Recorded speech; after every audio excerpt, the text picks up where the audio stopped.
You know, I know this is the fastest week in media, and this is only Wednesday, and it doesn't feel like the fastest week in media. It feels like this week is dragging to me. It's not a bad thing. Don't miss it. It just feels like it ought to be Thursday or Friday to me. As intense. What are you doing, Rachel? She got us some Batman mask in there to distract me. Yeah, happy Halloween. I forgot it was Halloween. You know, I usually put a condom over my head and go out as a... Well, never mind.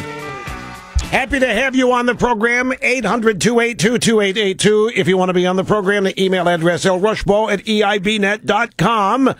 New Jersey Governor Chris Christie has decided to play the role of a Greek column today for President Obama. Obama and Chris Christie will tour the Jersey Shore. Who lives on the shoreline, Snerdley? That's exactly right. The 1% live on the beach. It isn't cheap, Rachel. I don't know if you know this or not. It isn't cheap to live on the beach anywhere. Well, there are a couple places, but I mean, for the most part, President Obama and the Greek column Chris Christie will be walking the coastline, viewing properties owned by the 1%ers, to whom Barack Obama has said, "You didn't build that. You didn't make that happen." We'll have more on this, ladies and gentlemen, as the program unfolds. We have sound bites. I can't tell you the number of emails I've had. People who are incredulous asking me to explain this. And we'll give it a shot. We'll give it a stab as the program unfolds. I want to go through the latest polling data and some of the other interesting things that are happening out there. It's fascinating to me now to watch all this, to absorb all the polling data. Like Quinnipiac is out, and I think they got Obama up 5 in Ohio, but Romney's winning independents left and right. So much of it is genuinely confusing. First, from TampaBay.com, Democrats face an early vote hurdle in Florida. Now, as you know, the Suffolk polling unit pulled out of Florida weeks ago, claiming there was no need to poll it anymore. Romney wins Florida. I reported yesterday, another polling group pulled out of Florida yesterday, the same thing. They had a poll showed Romney up 6. 51 to 45. I don't remember the name of the polling company. Doesn't matter. The Real Clear Politics polling average now has Romney leading Obama by just a single point, up against Suffolk and the other polling unit who say it's over and they've pulled out. The latest Quinnipiac poll showing Obama up a point is sure to draw some scoffs. I'm reading to you from TampaBay.com. Sure to draw some scoffs from Republicans, since the sample was 37% Democrat, 30% Republican, and 29% independent. I just tell you, in summary, all of the polls out there, and there are a few folks that show Obama winning in the swing states and that show Obama winning the national popular vote. There are polls that show Obama up 1, up 3, and up 5. And every one of those polls is based on a turnout identical to 2008. So if the turnout next Tuesday is identical to 2008, then these polls are going to be right, and Obama's going to win by 1, 3, or 5, whatever. They all depend. Every poll that has Obama up also shows Romney way up in independents, but a Democrat sample of minimum +7. Now, the theory has always been, as espoused by me, El Rushbo, that polling units at this point in the campaign try to get it as close to accurate as possible for their own credibility, so that they will be hired in the next campaign and that they will be believed and have credibility in future races where polling is required. And every one of these companies that have now shown up, primarily their last poll, CBS has got their last poll out now, shows the president up but with a turnout identical in terms of Democrat advantage to what it was in 2008. A lot of people go back to 1980, by the way, and look at the Reagan-Carter poll. Polling was a lot less sophisticated in 1980, and it took place a lot less frequently. The last poll, I think it was Gallup, but I'm not sure, that came out on this day relative to the election showed Carter up 6. Ronaldus Magnus went on to win. Now, the reason that Ronaldus Magnus went on to win is, and what the polling data didn't show, is that he picked up 1 out of 4 Democrats on Election Day. The famed Reagan Democrats. They didn't show up in the polling data, but on Election Day, Reagan got 25% of Democrats in addition to his own base and whatever number of independents, and that's why Reagan's landslide wasn't reflected in the polls, because the polls didn't show that. So if you want to compare today to 1980, do you want to suggest that 25% of Democrats are going to vote for Romney? It's a little risky. You've got a much different demographic division in the country now than you had in 1980. Polling is much different, less sophisticated, but it still is true that in 1980, the pollsters missed it. And by the way, something else in that campaign in 1980 that needs to be mentioned that nobody talks about if you're interested in comparisons, there were polls that showed Reagan up in that campaign in the fall. Not many, but there were some. It was just the final poll had Jimmy the peanut farmer up 6. And now you know why. Now back to the polling summary that I have here. In Florida, this is, again, sticking with Tampa.com, TampaBay.com. They've got their Quinnipiac poll that shows Romney down by 1, Obama leading by a single point, with a Democrat turnout of 37%, 30% Republican, 29% Independent. They're predicting Obama to win Florida. Jim Messina, the Obama campaign manager, said in Florida, Democrats now lead in ballots cast just 48 hours after in-person early voting began. However, that's not right. A Republican yesterday noted that at this point in 2008, the Democrats held a 134,000 vote lead in Florida. The early voting in 2008 had the Democrats with a 134,000 lead. As of yesterday, the Democrat lead was less than 41,000 votes. That is a 70% drop in support for Democrats from 2008 to this year in early voting.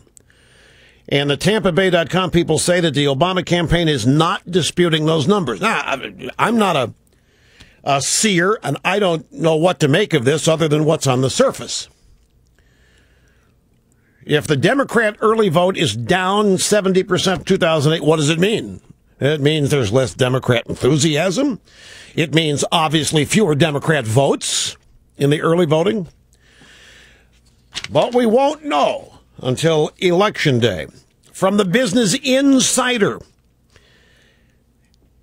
President Barack Obama has seen a once steady lead in Michigan decline to just 2 points in a recent poll. Michigan has been thrown into toss-up status as we speak. The poll is from the Detroit News. It finds Obama leading Romney 47.7 to 45%.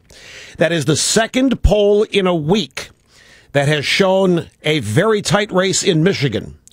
The other poll was a Foster McCollum White Baden poll that showed the race virtually tied. And it comes as a pro-Romney super PAC, American Crossroads, includes Michigan in a $50 million final week ad buy. By the way, final week ad buys, the PACs, Republican Romney-supporting PACs, have now dumped over $4 million in Pennsylvania. Some of it in Philadelphia, as we told you yesterday. The Obama campaign has answered with $650,000 in Pennsylvania. Jim Messina, again, the Obama campaign manager, says, well, this is nothing more than a desperation move by Romney because they know they're losing Ohio. They know they're not going to win Ohio, and so they're dumping everything they've got into Pennsylvania. That's one way of looking at it. Another way of looking at it is that the momentum shift in Pennsylvania is such that the Romney camp wants to add it to the total. It's an interesting thing. Michigan... well, not so much Wisconsin. Yeah, maybe Wisconsin. Let's throw them in there. Michigan, Wisconsin, Minnesota, Pennsylvania have not seen political ads this campaign. There hasn't been any money spent there. Now, you are probably sick and tired of campaign ads. I got emails from people who say their kids think that they're watching The Walking Dead when they see an Obama commercial. They've seen him so many times, they're getting scared. But factor this in. Pennsylvania, the campaign ads running now are virgin. They haven't seen any. They're not worn out like you are in your local market. Same thing in Michigan. So the question begins, well, what kind of impact, if any, are they going to have? And as Snerdley came in and said, I don't understand about advertising. He said, we're in the advertising business, and we know it works. Otherwise, you wouldn't be on the air. I said, yeah, what's your point? Well, my point is, why, when it works, why do they wait until now to start spending money in Pennsylvania? Why didn't Romney put some money in Pennsylvania 3 weeks ago or 2 months ago? Why give up on a state? And I launched into my detailed, flawless answer. It all has to do with resources and allocation and how much money you've got at the time, how much money you think you're going to have, and what kind of bang for the buck you think you're going to get. And it's an interesting question when you frame it in the context of, okay, didn't think it was worth any time, money, effort to be on the ground and spending any money in Pennsylvania. Now here we are 5-6 days out and $4 million goes in there from the Romney side. Are they doing it because Obama is collapsing and there's a chance to actually win the state? Or are they doing it as a head fake to get Obama to spend some of his money there instead of other battlegrounds? Only Romney knows. We do not know. And we can speculate, but that's all that it would be. Now, back to the Detroit News poll. Key points in the poll. What's pushing Romney to a virtual statistical tie in Michigan is his clear advantage on trust in handling the economy. That's what the polling data says. He leads Obama 47-44 on the issue of the economy, even in the state that's dominated by the car companies. Compared with September, men have shifted 5 points more toward Romney. What's keeping Obama afloat in Michigan is his advantage in connecting with voters who think he understands their values. And Obama has an 8-point advantage in handling foreign affairs. No word here on independence in the state, but in Ohio, depending on the poll, you're going to find Romney up 19-23. In fact, with independence. Remember 1 year ago, just about, there was a column in the New York Times, and it was by Thomas B. Edsall. Thomas B. Edsall is a former columnist to the Washington Post. Now he's a poobah at the Huffing and Puffington Post, and he's also an undeclared Obama campaign aide, as is most everybody in the drive-by media. And he wrote a piece last November informing us. He was telling everybody that strategically, the Obama campaign was writing off the white working class vote. You've heard me say this over and over again. Writing it off. Bitter clingers. Obama campaign had figured that they had angered that group of people so much that they weren't going to get them. So they weren't going to spend any money in areas dominated by white working class voters. Well, Jeff Zeleny in the New York Times has a story today. Ohio working class may offer key to Obama's reelection.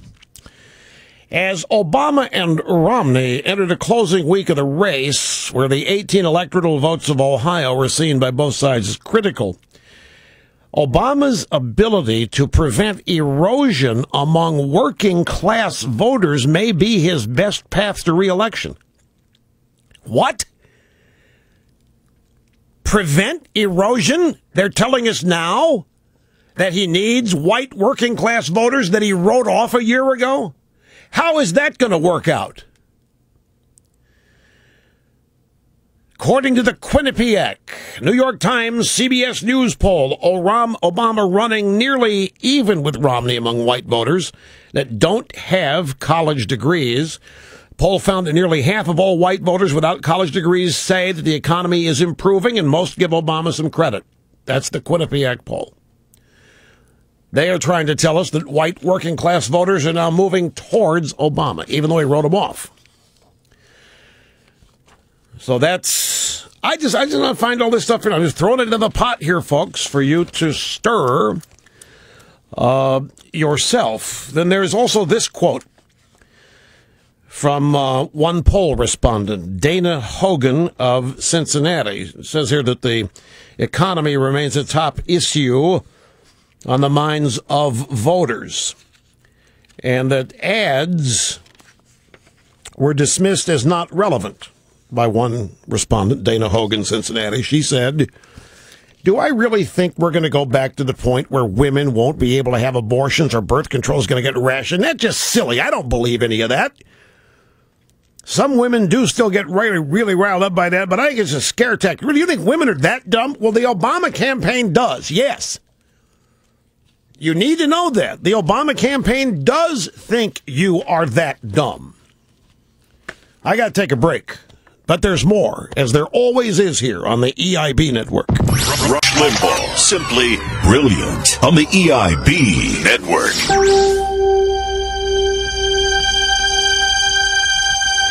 What college do you dream of sending your kids to? Yale, Harvard, Princeton? Forget it. Those are the universities of yesteryear. The school of the future is COC. Community Organizer College. I'm a graduate, and I just took control of General Motors. And now I'm thinking of taking over Chrysler, too. Maybe. Or selling it to an Italian bicycle company, I think. Want your kids to run a giant company? Or even an entire industry, like healthcare, banking, or insurance? Enroll him or her at COC, Community Organizer College. Do you want your darlings to have trillions of dollars of money to spread around? Apply to Community Organizer College. Our teachings are based on a major breakthrough in education. It's not what you know, it's what people think you know. At COC, Community Organizer College, we don't waste time teaching English, history, math, science, or business management. We teach cool. We teach pompous. We teach teleprompter, doublespeak, seducing the media. Community Organizer College, where your kids can learn to run a company or a country. Who knows?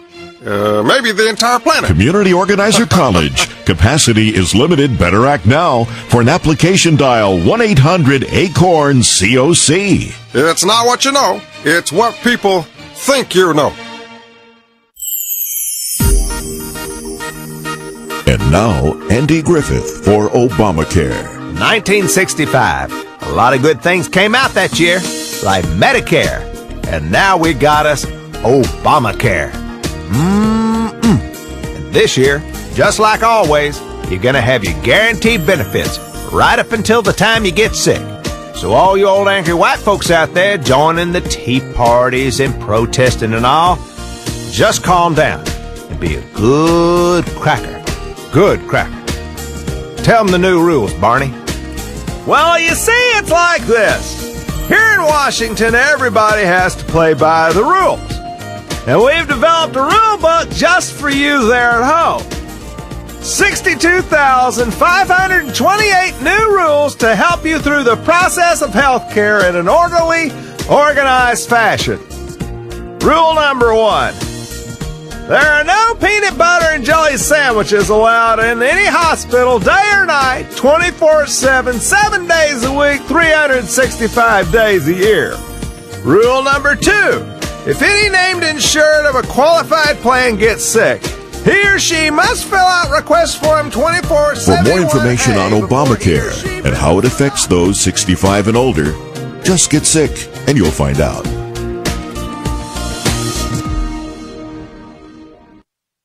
Capitol Records presents the newest Southerner around, Howard Dean singing Songs of the Southland. Zippity-doo-dah, zippity-ay. I know your necks are red, but to me, you're okay. Howard Dean lifting his voice in praise of the South. I got those trucks with the flag decals singing Polly-Wolly Doodle all the day. Reaching out to the sons of the Confederacy. Oh, I really can't stand the land of cotton. They're too patriotic and the food is rotten. Vote for me, vote for me, vote for me, Dixieland. Howard Dean doing his best to come off as a true son of the South. I'm proud to be a metrosexual from Montpelier. Unforgettable renditions of Southern classics. Oh, the redneck cracker sings his song, doo-dah, doo-dah, and for the votes I'll play along all the doo-dah day. Howard Dean's Songs of the Southland. Available on 8-track at truck stops, flea markets, and other fine retailers everywhere.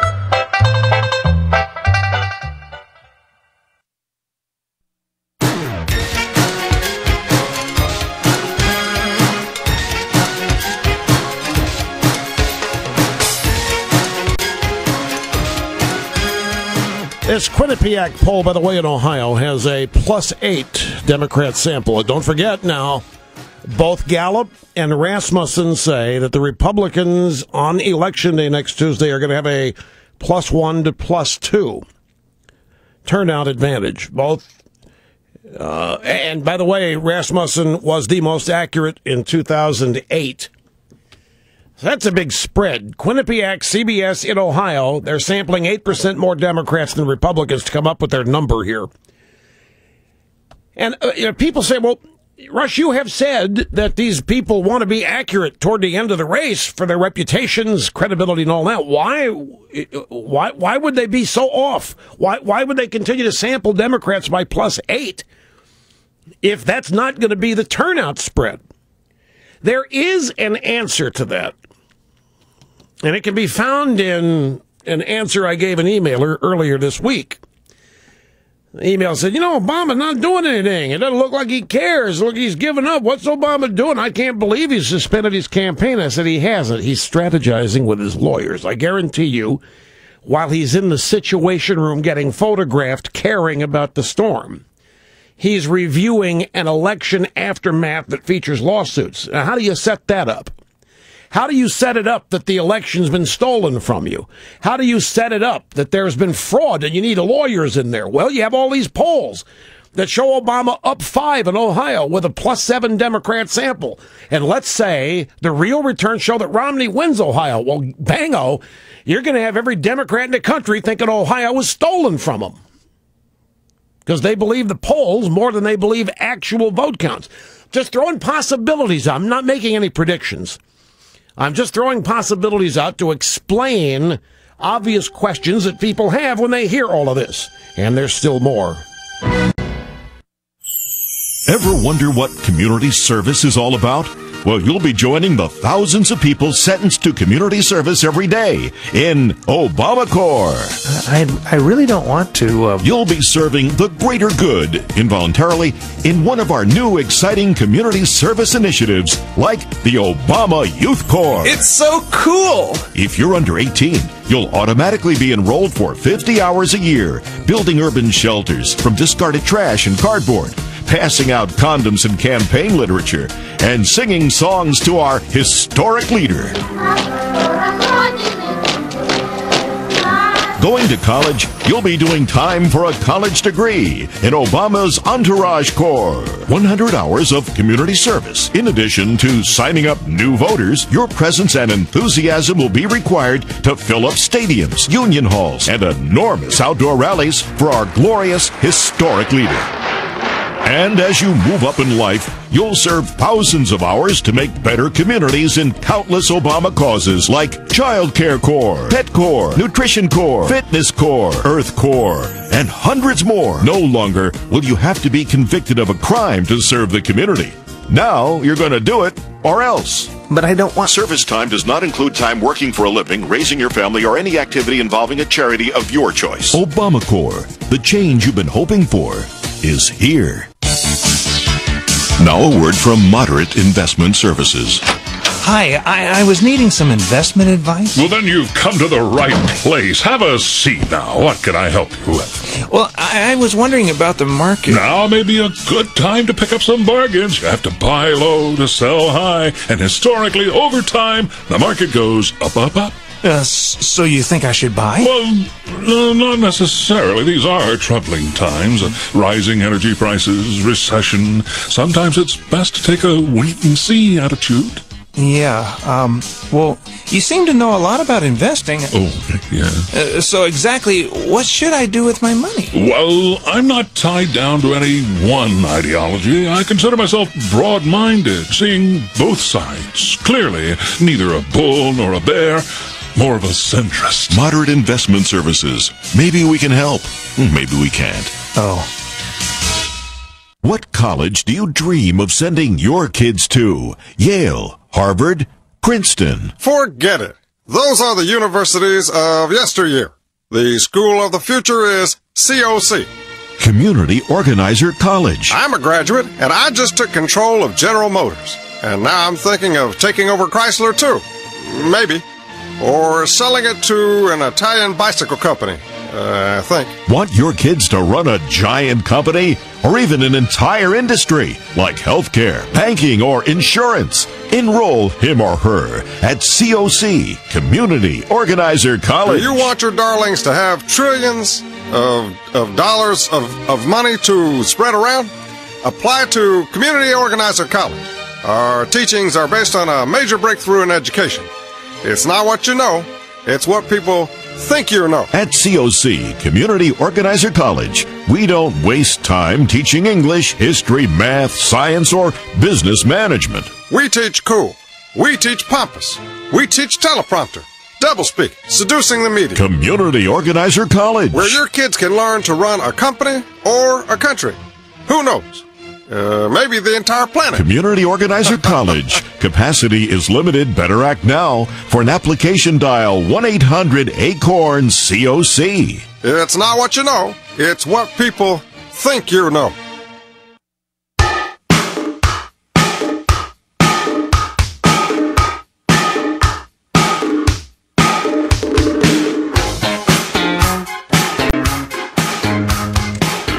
It might be useful to go back at 2008 and examine some of the pre-election polls, final polls before the election. Back in 2008, Gallup had Obama up 11. This year, they've got Romney up 6 or 7. I get them confused, but it's one of the two.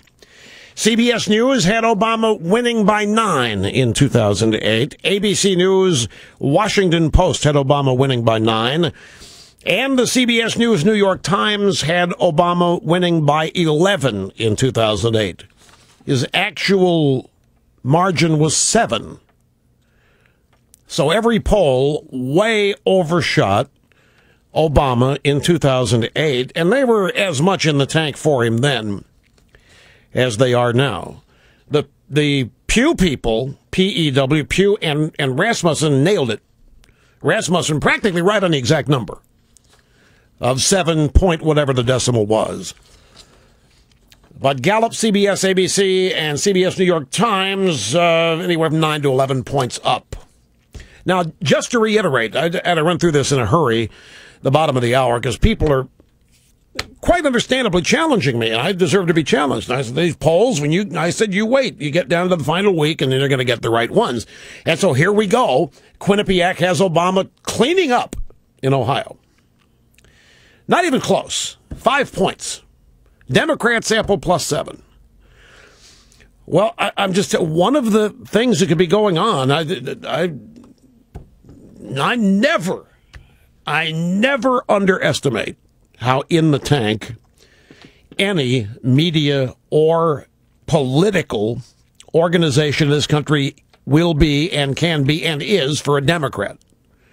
Particularly Obama. There's a special attachment that all these media people have to Obama because they created the myth They created this whole Messiah business. They created the one. They created the empty canvas, let you make Obama be whatever you wanted him to be.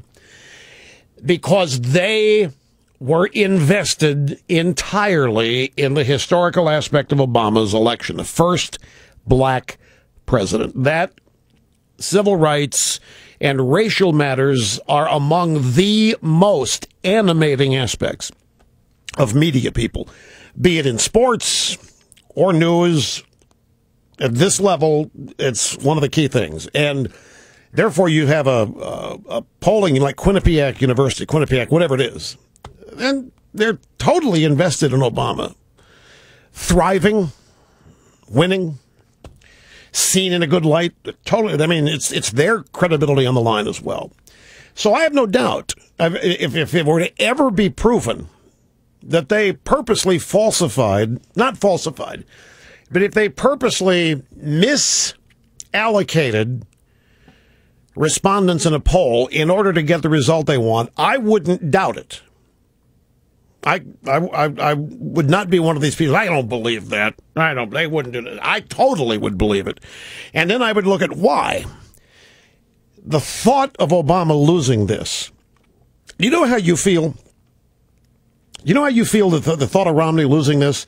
Have you planned ahead to getting up the day after the election? You go to bed, hypothetically here, and Obama has won. You go to bed. Have you thought about how you are going to feel the next day? You don't want to think about that, do you? Because you're thinking country's over. I mean, as we know it and as founded good, you know how scared you. Well, multiply that when looking at these people and how they are thinking they would feel.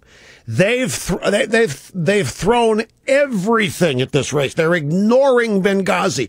They're ignoring Obama corruption and incompetence every day. They're going out of their way to ignore all the warning signs. They're going out of their way to suppress all the news that could in any way be harmful to Obama because they are personally invested. So I wouldn't have any doubt if somebody told me factually that they played around with the polls. Because if Romney wins, then there's a strategy. And that is to immediately invalidate Romney and his election. Just exactly what happened in 2000. From the moment that election was declared over and Bush the winner, the media and the Democrat Party sprung into action and laid the table, set the table so that it was totally illegitimate. He was not a legitimately elected president. He was appointed by a partisan Supreme Court. Therefore, he has no right to implement his agenda. He didn't really win. Well, they're going to do the same thing here. But you can't do that unless you suspect fraud somewhere. There's no Supreme Court that we can see deciding the election this year. So what will? Well, you put out a bunch of polls in Ohio and other swing states that show Obama winning not by a squeaker, 1 or 2. You put polls out show Obama winning 5. And then Romney wins it. Can you imagine what's next? They're going to say Ohio was stolen. Their lawyers already have the papers ready to file. That's what Obama's been working on, the Situation Room, with pictures of the hurricane disaster on the TV. He's been working with his lawyers on this. I take you back, 2004, the exit polls came in 2 waves, 2 p.m. and 5 p.m. Both waves of exit polls had John Kerry winning the presidency in a landslide. And the 2 o'clock wave, I remember when I saw the 2 o'clock wave, my heart started to say, oh, no, this can't play. The 5 o'clock came, and I said, wait, I honestly did. I started getting suspicious.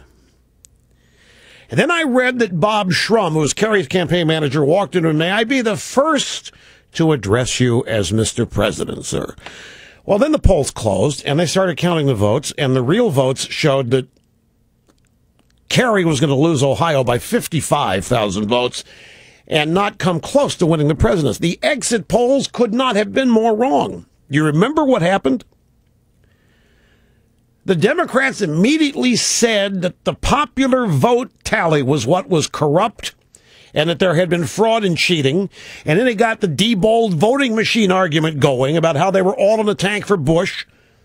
Because look what the exit poll said. They said the exit polls are what really happened here. Something happened. People voted, but they didn't get their votes counted right. And that lasted. They tried that for a week or two. The same thing is going to happen here. If Romney wins, they're going to have all these polls that show Obama winning Ohio by 5 or winning the popular vote by 2 or 3, whatever. And if Romney wins it, then you're set up. There's fraud. They unless this is a Reagan-esque type landslide for Romney, you just prepare yourself. It's the hand-to-hand combat is going to keep going. And we're going to hear all about how Romney's election was illegitimate, and he's illegitimate, and his agenda is illegitimate. That's just how they play the game. That's how they do it. Okay, we got other polling data to go through. Pennsylvania, I mentioned money in Pennsylvania moments ago. This is from Daniel Horowitz at media something it all didn't print. MadisonProject.com. And it's just a count of absentee ballots. Republicans now lead Democrats 55 to 36% in absentee ballot requests. They don't count the votes. This is just requests by party. That's a 19-point spread absentee Republican lead. 55-36. In 2008, so we have something to compare it with, Republicans led by 2% in absentee ballots requested. So there's a plus 17-point spread in the request for absentee ballots in Pennsylvania this year over 2008. Here's the latest Franklin and Marshall poll out of Pennsylvania. It's 48-44 Obama, 5% undecided. So this poll shows, what this poll shows is an Obama collapse in Pennsylvania. Nobody thinks Pennsylvania's in play. Nobody thinks it's even possible that a Republican could win Pennsylvania. With Obama only up 4, just barely outside the margin of error, that's why people's red flags are going up. It's a huge drop. In September, Obama was up in this poll 50 to 39. 11 points. Obama has dropped 7 points in Pennsylvania since the end of September. Now, the people looking at that was, okay, so within striking distance. Okay, let's go spend some money. And are you ready? Here's the money as it's being spent in Pennsylvania, right? Updated money figure, television money. Romney's super PAC, Restore Our Future, and a second GOP-leaning super PAC, Americans for Job Security, have kicked in $3.2 million, a $3.2 million ad buy. That does not count the $600,000 that Crossroads put in earlier this week, or the $120,000 directly from the Romney campaign. All told, that's almost $4 million in TV ads starting this week, inundating people in Pennsylvania. The Obama campaign has answered with about $650,000. And again, there's nothing solid here. I mean, you can't predict anything on this. You just see trends, momentum, and then you have to analyze, are they spending the money here just to make it look like they're putting out an effort? So their supporters think they're trying. Are they playing rope-a-dope, trying to get Obama to spend money in there that he would rather spend elsewhere? Could be anything. Only Romney knows, folks. Only the Romney campaign knows why they're putting money in there. And the obvious conclusion they want people to draw is, I think there's a chance to win this. That's what they want people to think. Chance to win Pennsylvania. Obama's $650,000, as best anybody can tell, is being dumped in Pittsburgh and Philadelphia. But that's not close to $4 million. And the fact that they have to suddenly dump money in media markets, which are Democrat strongholds, means that they either need to hold the fort in places they hadn't counted on the fort being at risk, or they've been rope-a-doped in and they're not taking any chances. Jim Messina again, the Obama campaign advisor. We're not going to take anything for granted. We're going to make sure we're doing what we need to do on the ground. We're going to go up in Pennsylvania. You're going to put $4 million in there. We're going in. And they have $650,000. Messina said they understand, Romney. They understand they're going to win Ohio. So now they're getting desperate. So that's the Obama spin on this money. Romney hasn't put out any spin. They're letting the money speak for itself. You need the new digital Limbaugh letter. Free for a limited time only. Sign up today at rushlimbaugh.com. You're listening to the EIB Network.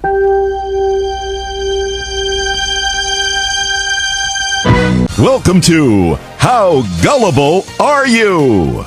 Now, with today's questions, here's your genial host, Rush Limbaugh. Did you believe Bill Clinton when he said, I did not have sex with that woman, not a single time, ever? I never asked anybody to lie. Did you believe Bill Clinton? Did you believe Bob Torricelli when he denied all the things he had to leave the Senate for? Did you believe David Axelrod when he said Obama and Blagojevich discussed his Senate replacement? Did you believe Obama's Axelrod when he said he misspoke about Obama and Blagojevich having that discussion? Did you believe Jesse Jackson Jr. when he said he met with Blagojevich for 90 minutes and pay to play never came up? When Obama said things will get better, did he mean it? Or did he misspeak? Now, let's see how you scored with How Gullible Are You? If you answered yes to all five, you are a liberal for life, or you are a drive-by journalist. If you answered yes to 2 or 3 of these questions, you are a moderate. And there remains hope for you if you remain a regular attendee at classes here at the Limbaugh Institute. If you answered no to all 5, you are grounded in reality and are thus cursed, because you will be forever hounded, frustrated, and driven to near insanity by the gullible, who did pass this test. Join us next time for How Gullible Are You? This has been an EIB production. Want to lead an environmentally friendly lifestyle, but your SUV and powerboat get in the way? Introducing the EIB Carbon Credit Card. With the EIB Carbon Credit Card, for every dollar you spend on yourself, an equal amount is spent on holistic carbon set-off projects, like planting trees along the border with Mexico, to reforest the Southwest, and create an impassable barrier. We're lost, amigos. Let's go home. You can be part of creating kelp farms in the ocean, teaching dolphins to feed penguins, harnessing the rays of the sun to power a windmill. And best of all, the EIB Carbon Credit Card isn't just for people like you. It's also great for governments, too. Go ahead, buy a half-decaf cafe latte and comfort a whale. Buy a sweater and send life-saving ice to a polar bear cub. Or send up the space shuttle and reforest New Mexico. You can save the Earth with the new EIB Carbon Credit Card. Do you suffer from affluenza?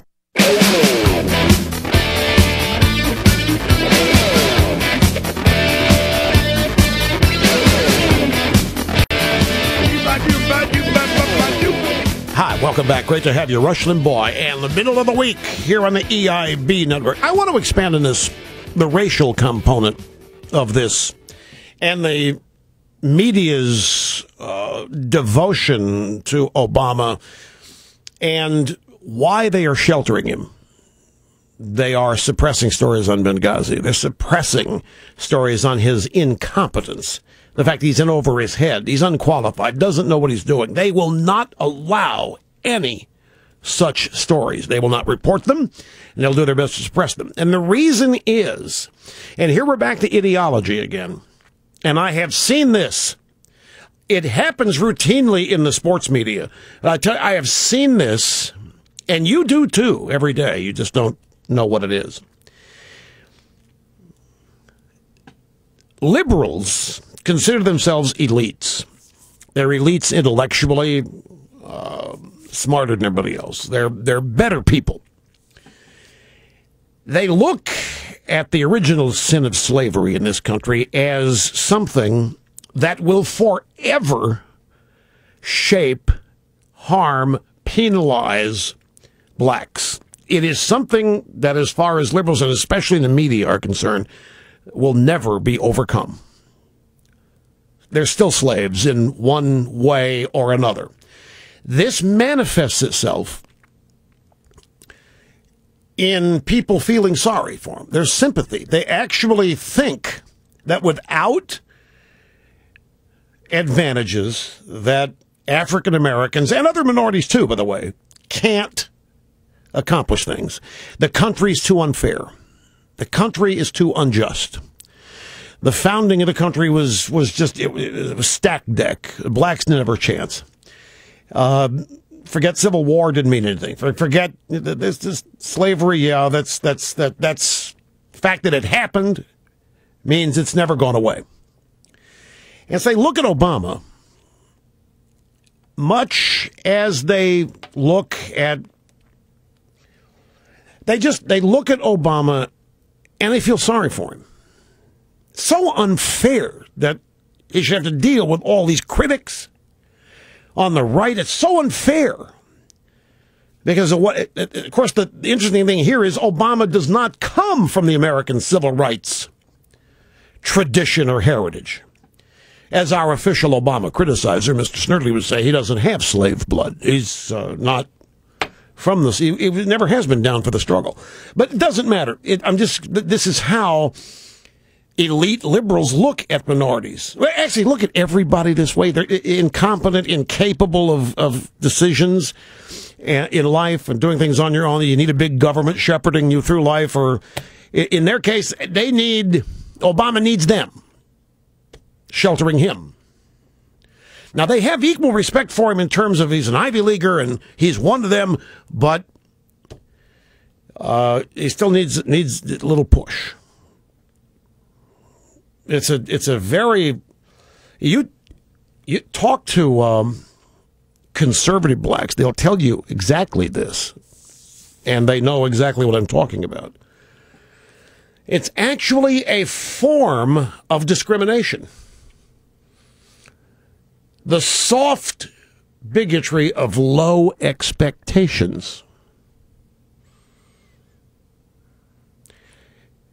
And it leads them to have this almost parental-type protective bubble. That's why there's no Benghazi story. It's not fair. The first black presidents have to deal with stuff. It's not fair. They've already had to put up with so much as blacks in this country. It's not fair. There's a traditional standards that presidents have been held to. Obama is exempt. It's a racial thing. In addition to there being unbridled ideological loyalty, they're all liberals. I got even more on the polling data. Plus, your phone calls are coming up. So don't go away, folks. Somebody has to have the guts to say it. Rush on the EIB Network.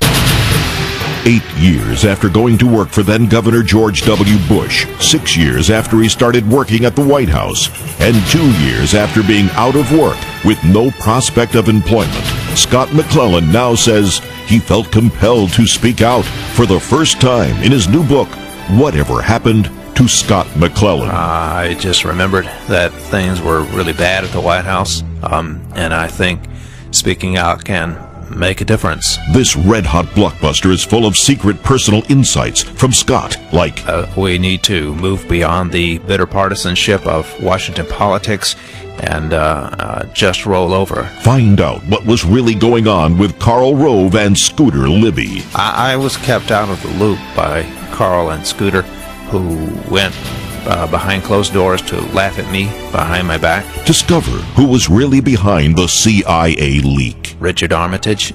No, I've never heard of him. Critics are raving about whatever happened to Scott McClellan. I couldn't have written it better myself, says Anita Hill. So believable. I sent one to my pastor, says Barack Obama. And George Soros says, Forget MoveOn.org. This is the best money I've ever invested. Whatever happened to Scott McClellan? From Lefty Press and bookstores today, in flea markets tomorrow.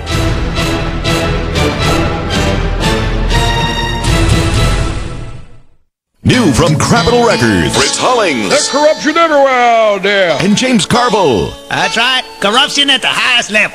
Too much corrupting going on out there. Dueling Bozos. We all know what's causing it. Hollings and Carville together for the first time. So much corrupting going on there, it's even corrupted me. Singing the only tune they know. Yeah, everybody's guilty. I mean, come on. Nothing we can do about it no matter where we go. We go to breakfast, we go to Wednesday afternoon square dances. We need to change the law. I never even knew the word exacerbate until I came to Washington. I went down to that barbecue. Wasn't that in the Star Report? Why was LBJ here? Who the hell cares anymore anyway? All I know is that it was corrupt then and it's exacerbating now. Yeah, all they're out there doing is talking about Buddhist monks. They found this woman guilty. Guilty of what? So what are you doing about it? So what am I doing? I'm trying to pass a constitutional amendment to make sure that nobody give any money to politicians. Especially politicians that fly the confetti flag. I flew that flag, I flew it proudly. That as far as I'm concerned, George Bush is the one that explained it. Ha ha! That's how out of whack it is. It's so corrupt, so exacerbating that a breach truck had to bring in a pork flowing barbecue with a bunch of contributors and nobody who's ever met. And until we get going, Suckers that can't fulfill them from day to day, day after day. Nothing is going to get Dueling Bozos. Available wherever this record is sold. What better gift for the liberal on your...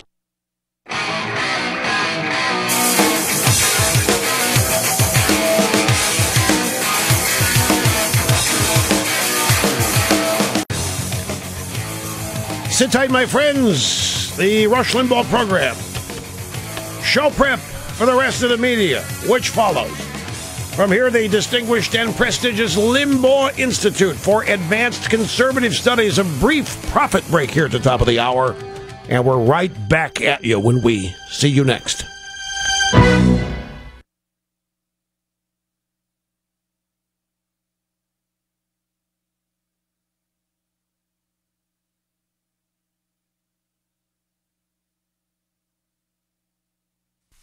This is a big house.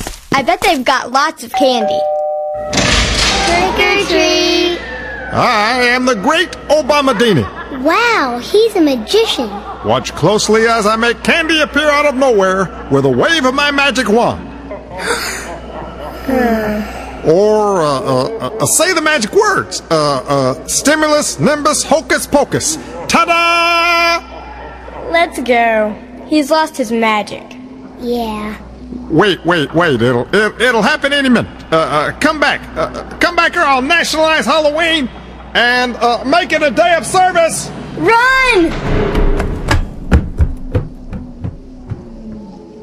A lot of us are not going to let that happen. Ever wonder how Barbara Boxer keeps that uptight, uncomfortable look all day long? She's got her thong on.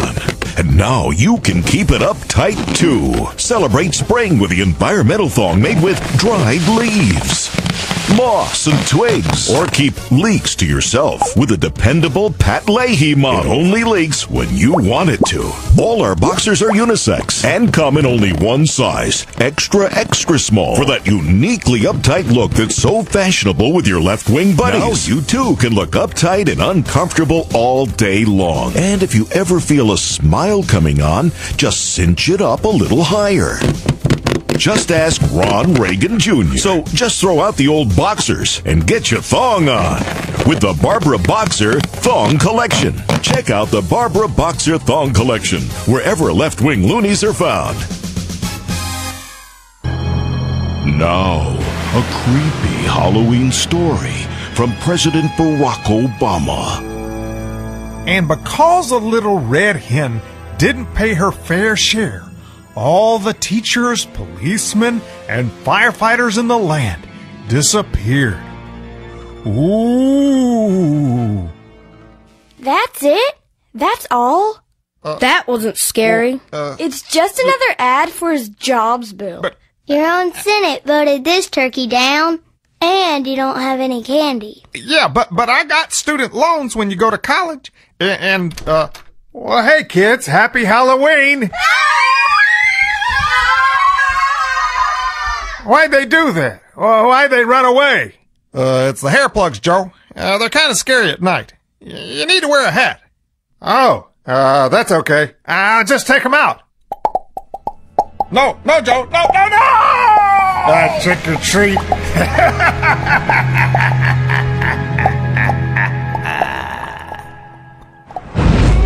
It's Halloween night at the White House. Trick or treat! Hey, kids. I guess you want some candy, right? Yeah! Well, I want to assure you that we will be making a decision about possible candy deployment very soon. In a couple of weeks or months, I will approve either a surge of candy, partial surge of candy, or complete withdrawal of candy, followed by predator drones dropping red hots and popcorn balls from 15,000 feet. So you don't have anything? Nope. But tonight's Halloween. I'm not going to be rushed into a decision until after the healthcare vote, and the Afghan election, and possibly the Christmas holiday. Oh, forget it. Come on, let's go. Happy Halloween!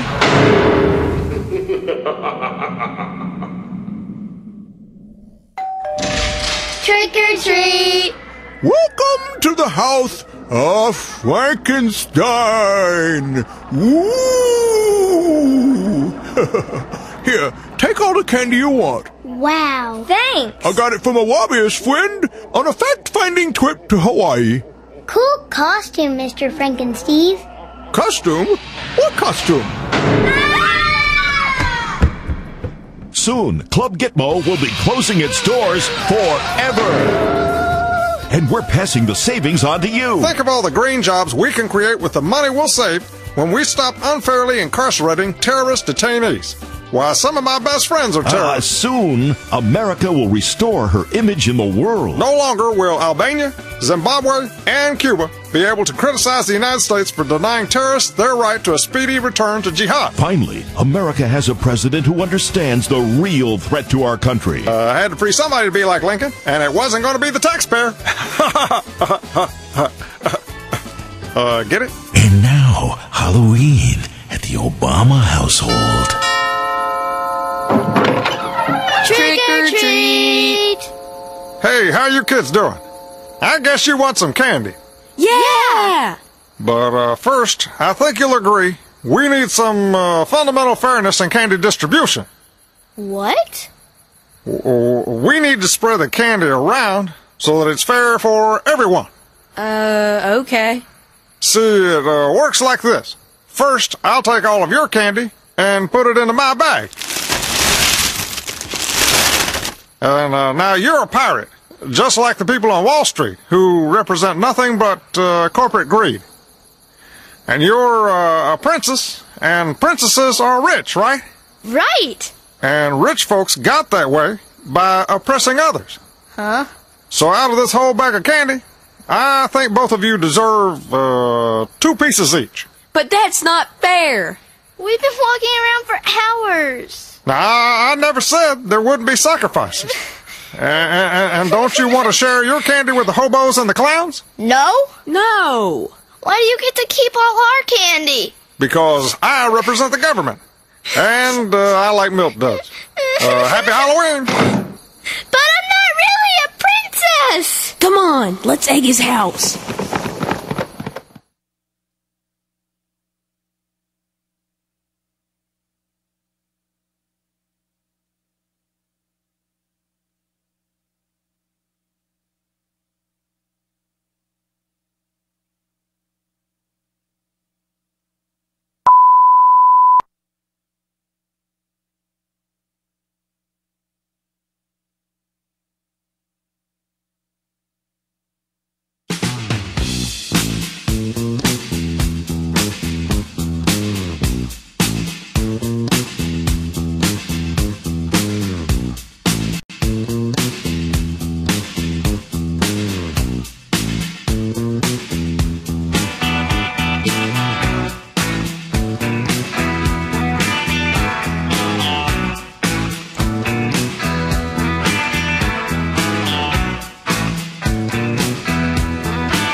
No. I've not forgotten. In fact, I've got all kinds of audio sound bites still to get to. We're just barely scratched surface. Look, I'm just going through the polling data now. I told you what was going to happen here. Why everybody question me? I've laid this out as well as anybody else. I've just got a couple, three more things, and then we're going to get to Christie, who has agreed to play the role of a Greek column today for Barack Obama as they tour the destruction of the one percenters on the Jersey Shore. Rush Limbaugh at 800-282-2882. Email address, lrushbaugh@eibnet.com. Ladies and gentlemen, here, another one from thehill.com. They have a piece by college professor Bruce Giory, G-Y-O-R-Y, Bruce Giory, and he is from the University of Albany. You heard of him, right? You don't know who Bruce Giory is? Well, I don't either. Bruce Giory says that all these likely voter polls are dead wrong. The likely voter polls are the worst polls to look at. He says Obama's going to win this election 51-47, hands down, not even close, and the mistakes that everybody's making are looking at likely voter polls. So The Hill runs a piece written by a guy casting doubt on all their own polls. The likely voter screen, that's the worst thing you can do. And Obama has it in the tank now, 51-47. By the same token, A.B. Stoddard was on Fox yesterday. She's an executive at The Hill. And she's the lone voice in the media who thinks that Obama has not been helped by the storm. And she makes a persuasive case. She thinks he's not been helped by it. He already is president. People expect presidents to be presidential. What's the big plus in Obama getting to look presidential? It already is. Big whoop. He can't get the money out there. He can't print money and distribute it. He can't get anybody's house rebuilt by Tuesday. He can't get anything done by Tuesday. He can't make a significant difference on the ground by Tuesday. So what is all this? This is what she's saying. That's one of the upcoming sound bites. Still, let me a couple little more polling things here. We move on. Quinnipiac. We're back to Quinnipiac. Quinnipiac University. CBS uses them, and I think a couple others do. In Virginia, Quinnipiac says that Romney is losing the state by 2 points, but he's plus 21 in independents. Now, the rule of thumb from the left, the rule of thumb from the media has always been he who wins the independents wins the election. They've always said that about Ohio, in fact. He who wins the independents in Ohio wins it. Well, I'm sorry, Romney's up double digits independents in Ohio, and also 21 points among independents in Virginia. Mark Halperin, Time Magazine, another drive-by media figure who's having trouble going along with the conventional wisdom. The Quinnipiac poll today that shows Obama up in Ohio, it's a Quinnipiac CBS poll, that shows Obama up 5 in Ohio. Mark Halperin said, I don't think so. I don't think so, because Romney's way up in independents, and Mark Halperin says history shows if you win the independents, then you win Ohio. Now, he doesn't come out and say that the polls are wrong, but he can't go with the flow here. He's having trouble. You know, he's all over MSNBC, I don't know where he goes, but he's having trouble going along with the old CW. Because he's looking at all these polls that show Obama up 1, 2, 3, 5, but Romney plus double digits in independents. And says that it doesn't make sense. I've got the whole Quinnipiac CBS New York Times poll here. And it says Obama leads Romney 50-45 among likely voters, exactly where the race stood on October 22nd. His lead in Florida, however, has shrunk from 9 points in September, just 1 point in the new survey. It's Obama. creates a fiction of record Democrat turnout while oversampling Democrats. The voter enthusiasm in the Quinnipiac poll is, I'm just telling you, I'm not going to give it take too long to run through all this stuff. Trust me, the voter enthusiasm in their poll is decidedly Republican. They've way oversampled Democrats in this poll. They're using a Democrat plus 8 sample. So this is my point. If you, all these polls, folks, that show Obama winning these swing states by 3 points, 5 points, all have a Democrat sample that's identical to 2008. And the only way these polls can be right is if Democrats show up in far greater numbers next Tuesday than Republicans do. That's the only way. Here's another recalcitrant drive-by media type. Slate.com, Dave Weigel. This early vote calculation from Gallup looks terrible for Obama. I mentioned to you yesterday, and there hasn't been anything on it, the drive-bys, which I think is highly instructive. Romney up 7 in early voting, not just Ohio, but across the fruited plain. And I said yesterday that number is the one that is going to send chills and shockwaves down the spines, the White House and the media and every Democrat organization. Early voting is where they think they win elections. Early voting is where people get bussed in and they don't even know what they're doing. They're sent into the polling place. They're told what to do. They come out. They give them a couple milk duds and send them on their way. They don't have no idea what just happened. It is where all of the double voting, all kinds of shit, at least from the Democrat standpoint, the walking around money is spent. And people walking the street, hey, what do you do? Oh, nothing. Here, come vote. I'll put you on that bus. They got on the bus. They register them. They send them in to vote. Early voting is always in the minds of the Democrats been an advantage for them. And Mr. Weigel said, it hasn't gotten too much attention outside of talk radio, which means me. But if accurate, Gallup's study of early votes neutralizes one of Obama's best road to victory talking points. As it conducted tracking polls, Gallup asked voters whether they cast ballots or intended to before Election Day. The early voters broke 52 to 46 for Romney. The dawdling voters who would vote before Election Day were tied, 49-49. The voters waiting for November 6 broke for Romney again by a 6-point margin. Now, this would be easy to explain away if Obama had lagged in 2008's early vote, but he didn't. In 2008, he won the early vote. And he's losing it big time this time around. And that result, again from Gallup, yesterday, and they didn't talk about it. It's the only poll showing this, by the way. Gallup is the only one showing it. One final story. We'll come back, start working your phone calls into this. This from the Associated Press. And it actually sounds like they're livid here. The headline of their story, Romney, GOP suddenly plunging onto Democrat turf. They're upset that Romney's spending money in Pennsylvania. The AP's upset that Romney's spending money in Wisconsin and Michigan and Minnesota. They're upset. Who does he think he is? Those are our states. That's how this story is written, if you read it.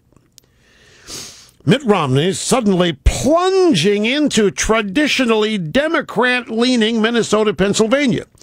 His Republican allies are trying to put Michigan into play. It's forcing poor old Obama to defend his own turf. It isn't fair.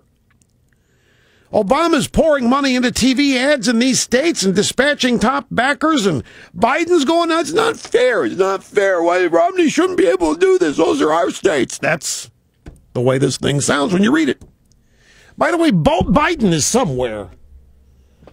Biden says that I haven't had a chance to click on it. All I have is the headline. It's on Drudge. Leads Biden, I'm going to give you the whole load.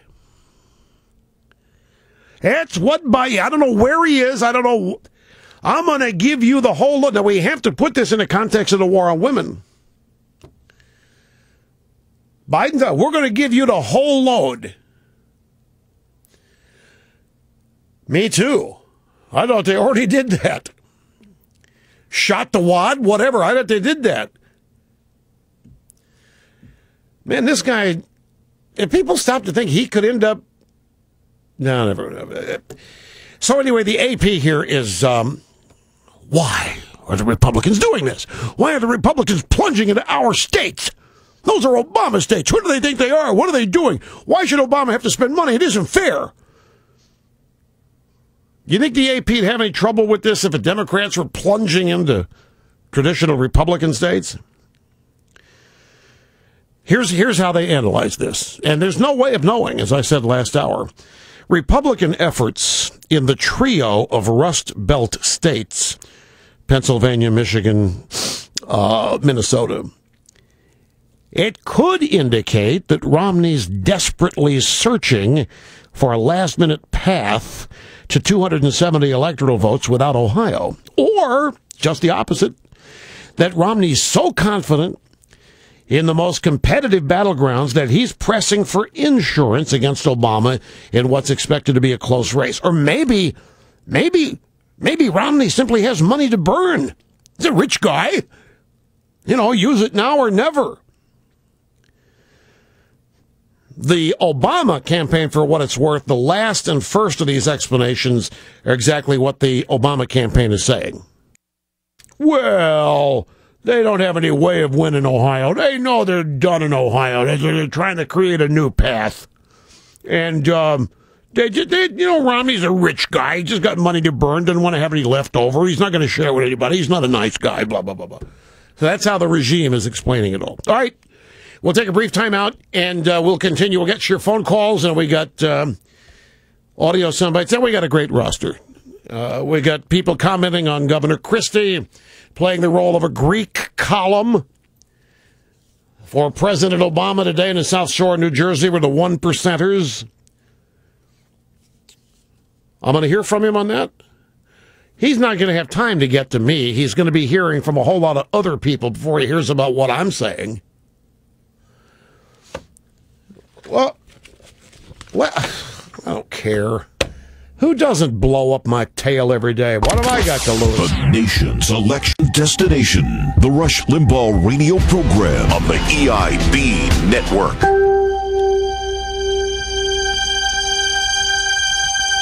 Now, continuing coverage on the countdown to disaster. As the clock runs out on the nation's debt ceiling limit, President Obama speaks again.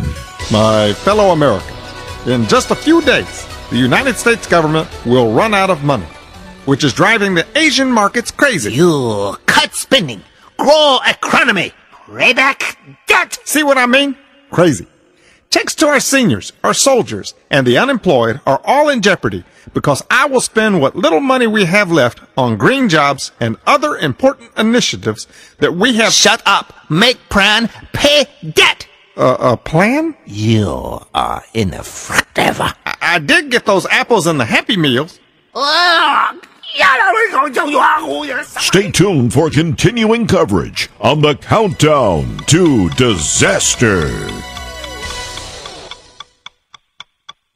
Be an army of at least one. By volunteering for duty as a DNC seminar caller, you'll receive advanced basic training from our sensitive, caring professionals. What's your number, soldier? 1-800-282-2885. How you gonna make it past the call screener if you don't know the number? Drop and give me 20 on the rotary dial. The rest of you, repeat after me. I love your show, and I always agree with you. And I voted for Bush. And you'll earn promotions and medals. Son, we're very proud of you. What's that medal for? This one's for touch tone.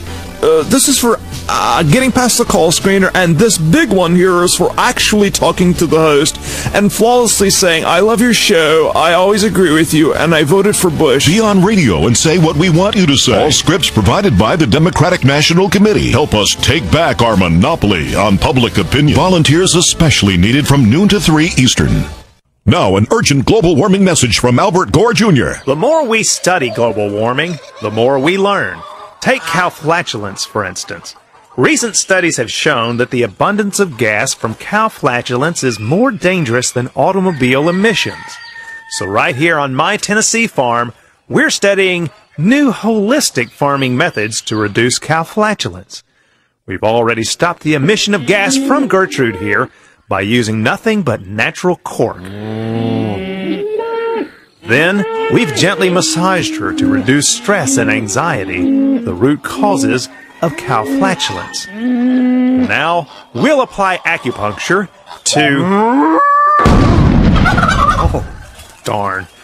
Lost another one. Well, science is a continual learning process. Can somebody get me a handy wipe? Make that 2. And now, a personal message from President Obama to all remaining Democrats. Some of you have expressed disappointment with my decision to strengthen the economy and get the best deal I can. So let me use a couple of analogies to explain. It's like the Republicans are hostage takers who threatened me in 2012. So I ran away this time, but I'm drawing a line in the sand. And I'm itching for a fight with the Republicans, but not now. In the meantime, my job is to be reelected. Because I'm a leader, standing tall, looking for that North Star. This isn't an abstract debate. It's not I repeat, it is not an abstract debate. I'm a leader. Where did he go? I don't know. He's down there somewhere. Hey, watch your step. We are currently experiencing technical difficulties. Please stand by until 2012.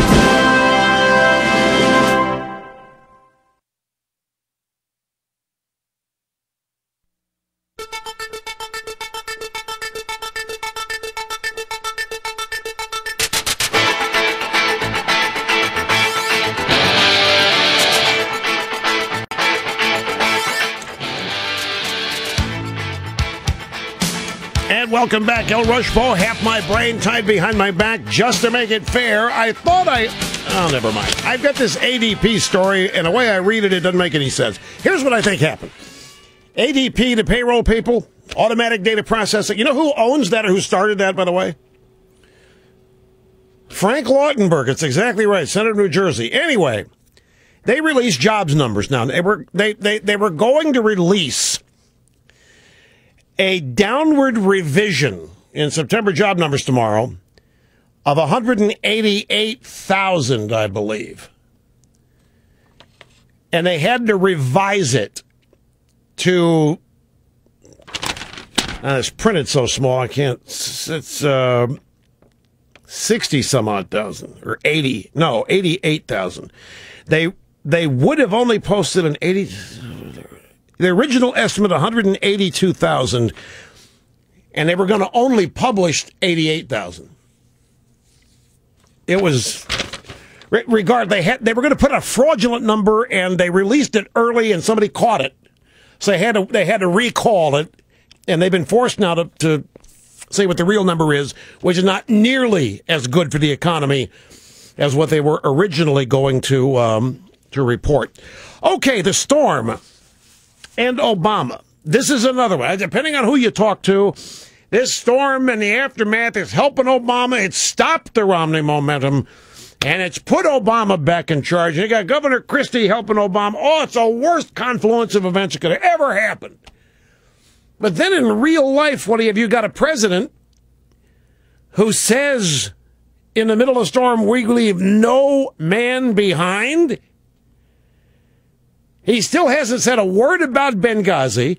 There are photos of the president in the Situation Room watching the storm, but they won't tell us what was going on in the Situation Room when Benghazi was happening.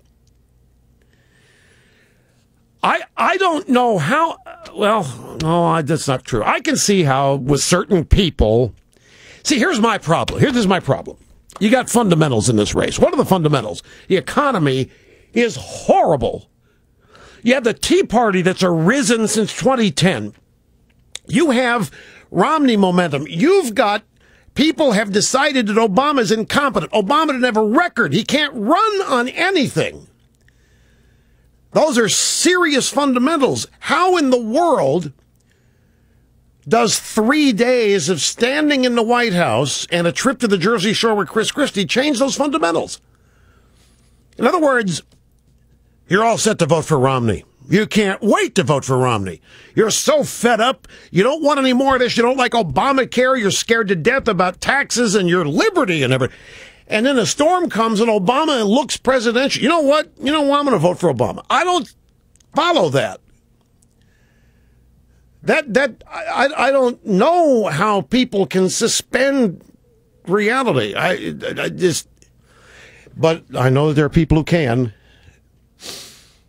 But there are some serious fundamentals in this election, and all the fundamentals add up to the fact that people are totally dissatisfied with Obama as president. They don't like the economy. They don't like the housing market. There's nothing good going on as far as the people who are going to vote for Romney is concerned. And how do any of those people change their minds for Obama in the midst of a 3-day storm where he looks presidential? He already is presidential.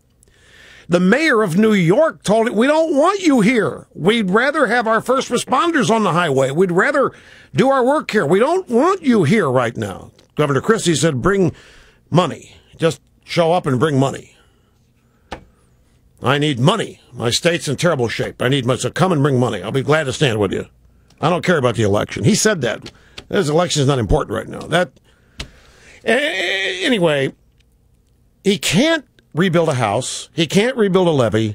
He can't rebuild a school. He can't get the water out of the subways. Obama can't. Not 3 days. What substantive change can Obama make that is credited to him that totally changes the dynamic and the fundamentals of the campaign? That's what I don't get. The feel. Okay, so he can feel what they're going through. But that's going to change their minds? They're voting for... Here's A.B. Stoddard. I want you to... She's the Hill.com. And she was on the record, Greta Van Susteren, last night, talking about all this. Not being able to campaign through these waiting days, not being able to get his Obama supporters out to become Obama voters again is a real detriment to his chances of winning, because it was always based on a turnout model. If they're out of power and they had to pay to, go to a hotel and life is tough come Tuesday and it's inconvenient, they might not show up. And I don't think that having a few press conferences where he said the power could be out for a while, this is a serious storm, is really going to inspire people who've had a tough 4 years. This is somebody who wants him reelected. This is A.B. Stoddard at the Hill. So how does this help? He basically suspends his campaign. He's sitting in the White House.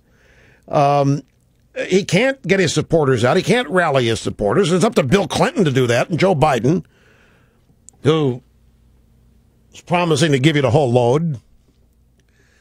So she's got a point, as far as I'm concerned.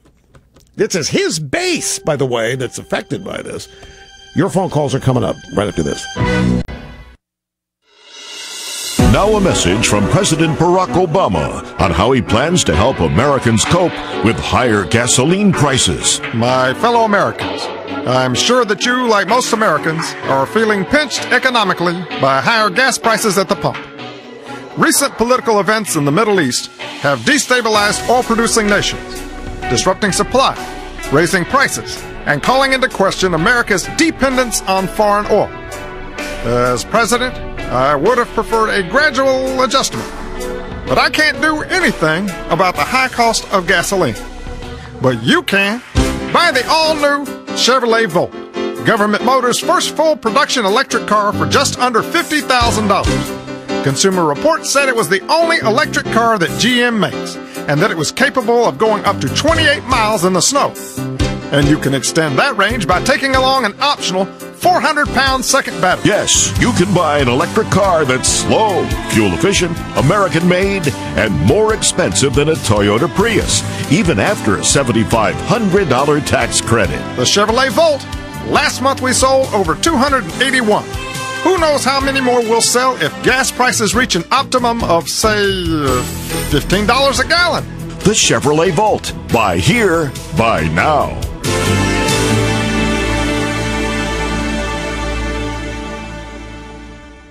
Are things too bad to be true? A miraculous message of job creation from President Barack Obama. Well, the jobs numbers are in, and it's a miracle. An absolute miracle.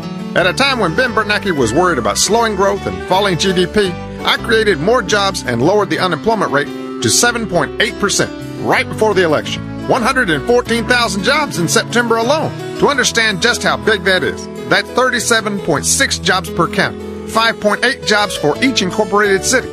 And these aren't your traditional 9-to-5, boring, steady, single-occupation jobs with no room to explore all your other talents. These are part-time positions, so now you can waitress a little at night, stock store shelves on Tuesdays and Thursdays, and cut yards and clean gutters on the weekends because of what I've done for you here in Washington. We've come too far to go back. And besides, I don't know the way back anyhow. Vote for President Obama and relive this amazing miracle for the next 4 years.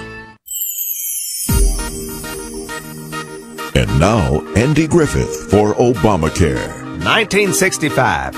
A lot of good things came out that year, like Medicare. And now we got us Obamacare. And this year, just like always, you're going to have your guaranteed benefits right up until the time you get sick. So all you old angry white folks out there joining the tea parties and protesting and all, just calm down and be a good cracker. Good cracker. Tell them the new rules, Barney. Well, you see, it's like this. Here in Washington, everybody has to play by the rules. And we've developed a rule book just for you there at home. 62,528 new rules to help you through the process of healthcare in an orderly, organized fashion. Rule number 1. There are no peanut butter and jelly sandwiches allowed in any hospital day or night, 24/7, 7 days a week, 365 days a year. Rule number 2. If any named insured of a qualified plan gets sick, he or she must fill out request form 24/7. For more information on Obamacare and how it affects those 65 and older, just get sick and you'll find out.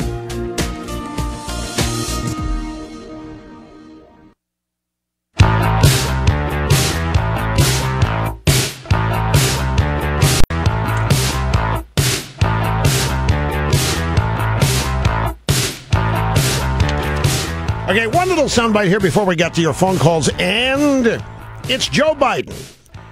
He's in Sarasota, Florida today. And this is let's turn this around. What is he doing in Florida?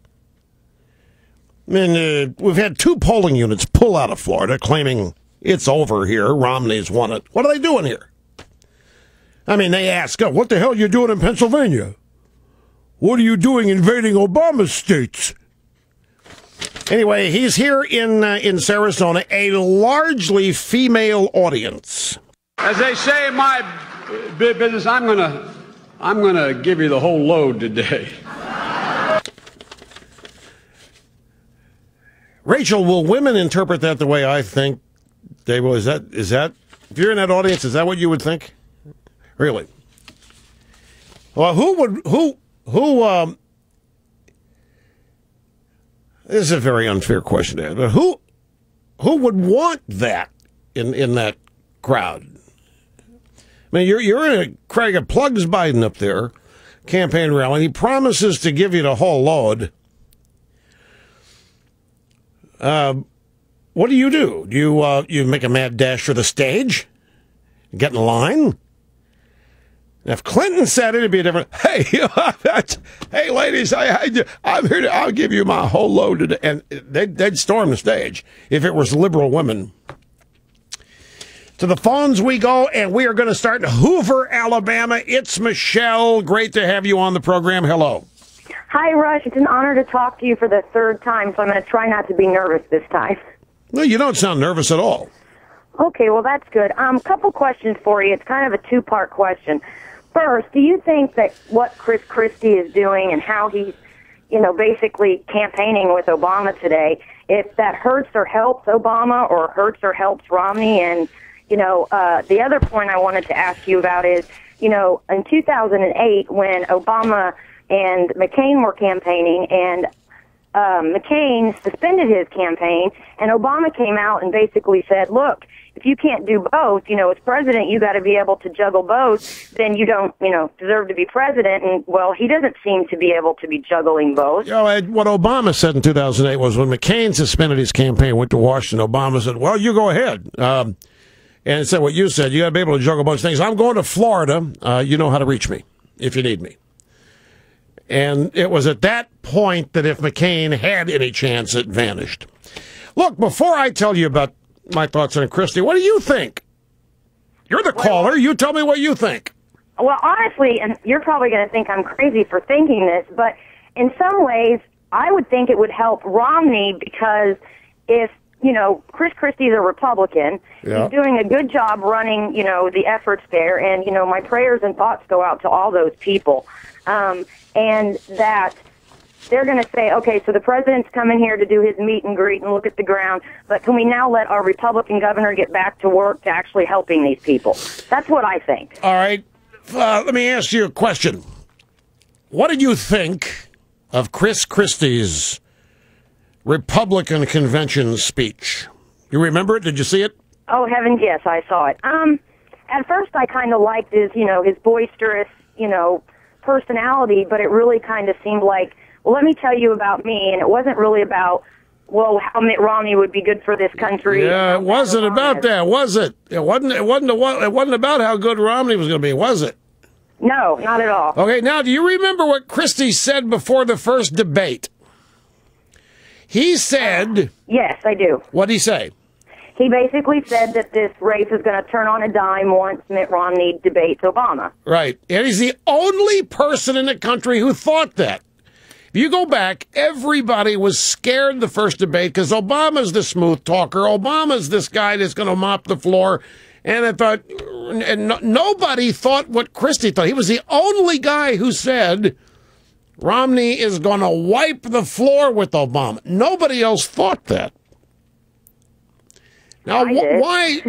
I'm asking this series of questions for a specific reason. You may have figured it out. You may have not figured it out. If you haven't, it'll be up to you to figure it out on your own.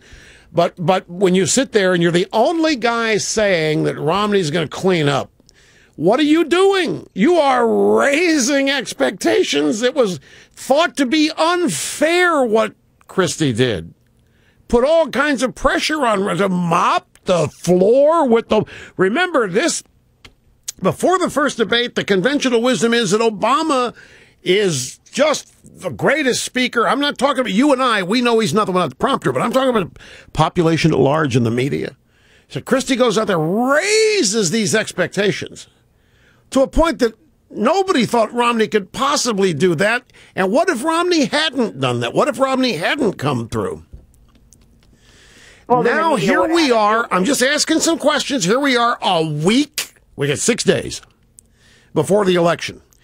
And yesterday, Chris Christie said, I don't care. The election's not important right now. I need the President of the United States here. He's been great for me and my state and so forth. Now, when you look at it, as I have laid it out, what do you think?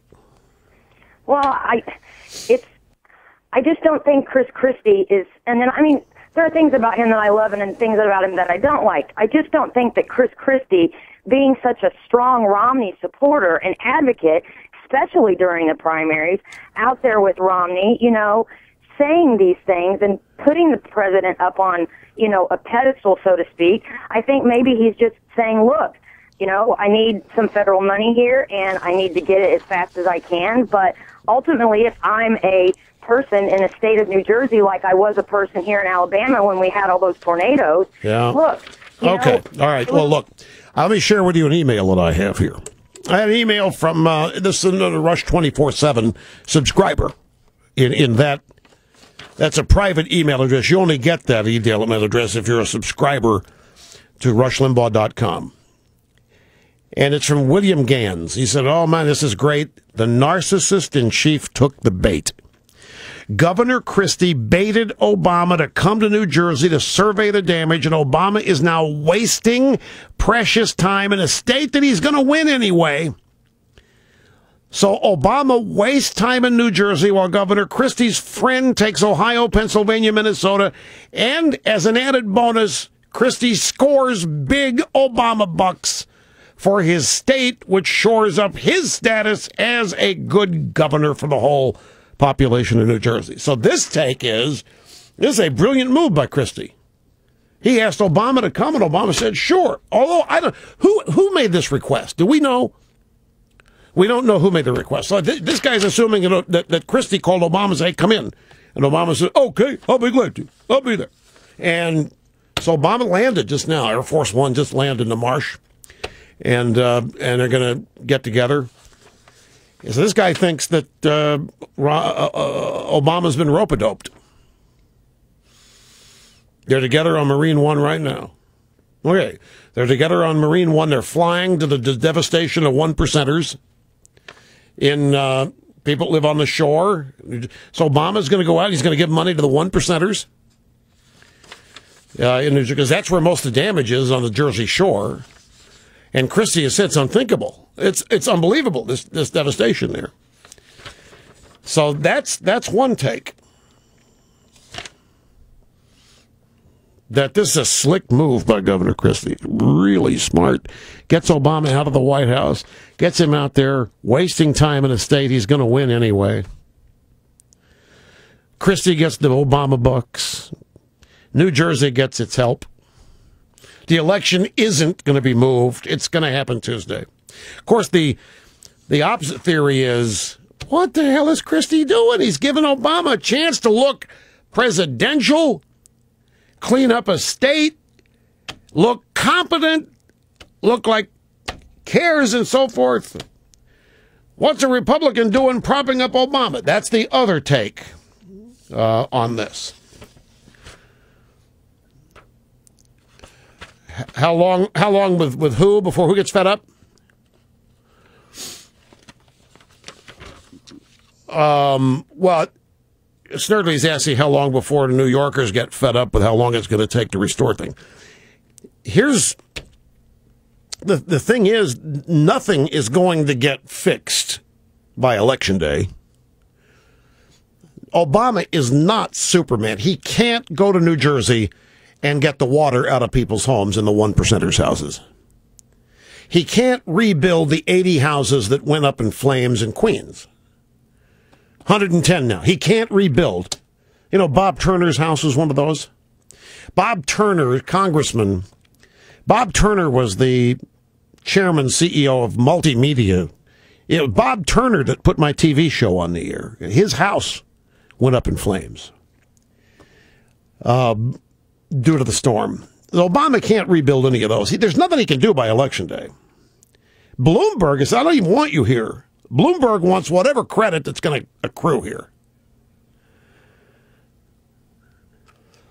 If there is any. That crane that's dangling near the Parker Meridian on West 57th, they have no idea what they're going to do to get that fixed, and that's going to cause people to not be able to go into surrounding buildings for a long time. Nothing Obama can do about the crane. There isn't a Spider-Man to call. There's no Superman to call. There's no Chuck Norris to call, President's man. So he can't do anything. It is going to take a while. I don't know how long, what New Yorkers' patience threshold is going to be on this, but might not be much. But from the standpoint of Governor Christie, could you say, being charitable, Governor Christie, don't you think you maybe would do better with a President Romney assisting you in your state than Obama? Obama's going to win New Jersey anyway. There's any number of ways to look at this. Now, the drive-bys think that Christie is saving Obama's election. I'll play you those sound bites when we come back. Hear it now. Read about it in the paper tomorrow. Rush on the EIB network.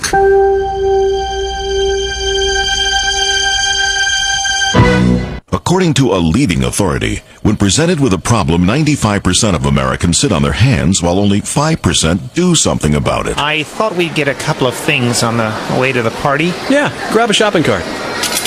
Oh, it's stuck. I guess we'll just have to carry everything. Let me try.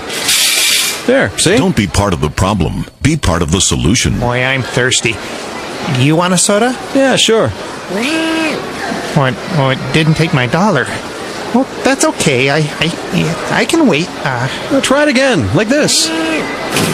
There you go. If you have a friend that gives up too soon, you know what to do. You know, I haven't seen Bob, and it didn't start. Maybe we should call Mother. Hey, you give up too easy. Give her another try. Why don't we listen to Rush on the way? Who's Rush? A guy you really gotta get to know. Listen to Rush on the EIB network. I rode with my kid in the front seat to soccer practice. Does that make me a bad parent? Yes, it does. And you would have known if you read Bad Living magazine. There's a new study that shows people who eat red meat from cows that inhaled secondhand smoke are 3% more likely to get sick than people who don't. Should I be scared? Yes, and that's the point of Bad Living.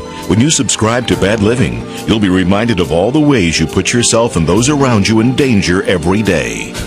I didn't even realize that my SUV was endangering other drivers and destroying the ozone hole and increasing our chances of getting hit by a giant asteroid.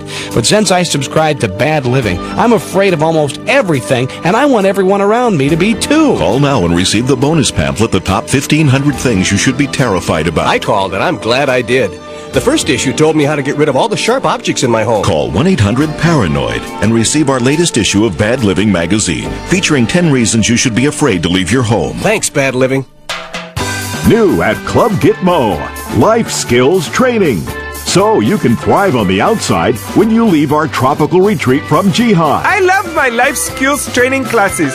When I first came to Club Gitmo, they just asked me a lot of personal questions. Now I ask the questions in class. You'll learn all about personal finance, computer skills, how to read a wiring diagram, and improve your English to make you a lot less suspicious. My favorite teacher is Mr. Shabazz. He has taught me to hate America even more than I thought possible. The only good cracker is a dead cracker. Fight the power. Fight the power. Fight the power. Fight the power. Life skills training, now at Club Gitmo, your tropical retreat from Jihad. What about a whole wheat cracker? Hate all the crackers. Fight the power.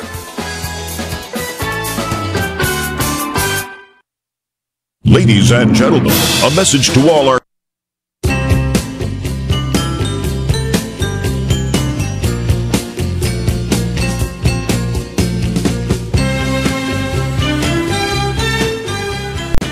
Drive-By Media. Drive-By Media got some love for Chris Christie. They are loving them some Chris Christie today. Now, Chris Christie is saving Obama. Now, one thing, we know that Obama called Bloomberg, the mayor of New York, and Bloomberg said, no, don't come.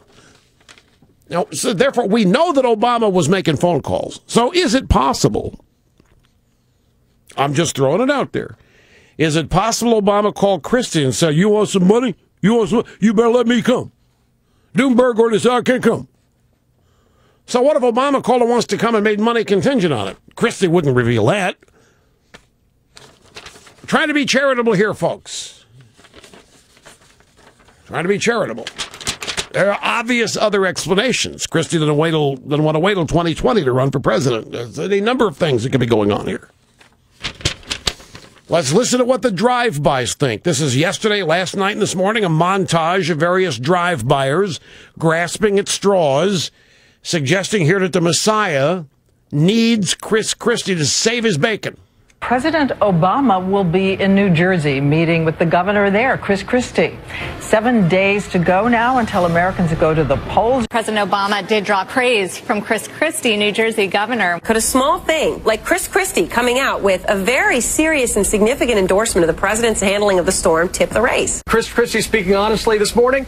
probably help the president. He's being praised by not just a Republican governor, but the one who gave the keynote address at the Republican National Convention. Chris Christie was full of praise for President Obama. High praise from Republican Governor Chris Christie, New Jersey. Chris Christie, the Republican governor, praising President Obama. Will Christie's newfound love for President Obama tilt the election Obama's way? I didn't think it needed tilting. The way I read the polls today, this race is over. Obama's winning. That's what the latest round of polls all say. But now these drive-byers, wow, maybe Christie can save Obama's bacon. They're hoping. I mean, that's really, they're grasping at straw. Could it tip the race? Christie praising Obama's flood relief efforts and his great presidential actions since the storm hit. Here is Christie tripping over himself to praise Obama. I was on the phone for the third time yesterday, last night with the President of the United States. He called me at midnight last night. He accelerated the major disaster declaration for New Jersey without the usual red tape. I can't thank the President enough for that. Signed that this morning. The cooperation has been great, and the cooperation from the President of the United States has been outstanding. He deserves great credit. He's been incredibly supportive and helpful to our state, and not once did he bring up the election. All right, now, it must also be said that Chris Christie is really, he can get really emotional. And I don't doubt for a minute when he tours the devastation that it rips him apart. He's the governor of the state. I don't, and he's powerless. And nothing anybody can do. You can't get the water out of people's houses. You can't. These people's lives are upside down. He's the governor. It's his job to fix it. There's nothing he can do. He needs money. He doesn't have any money. Obama's got the money, even though Obama doesn't have it. No, we don't have any money. By the way, speaking of that, how about all the money Obama has wasted on this silly green energy campaign of his? Wind, solar, Solyndra, all this stuff. Imagine if we did have that money that had not been thrown down that endless rat hole.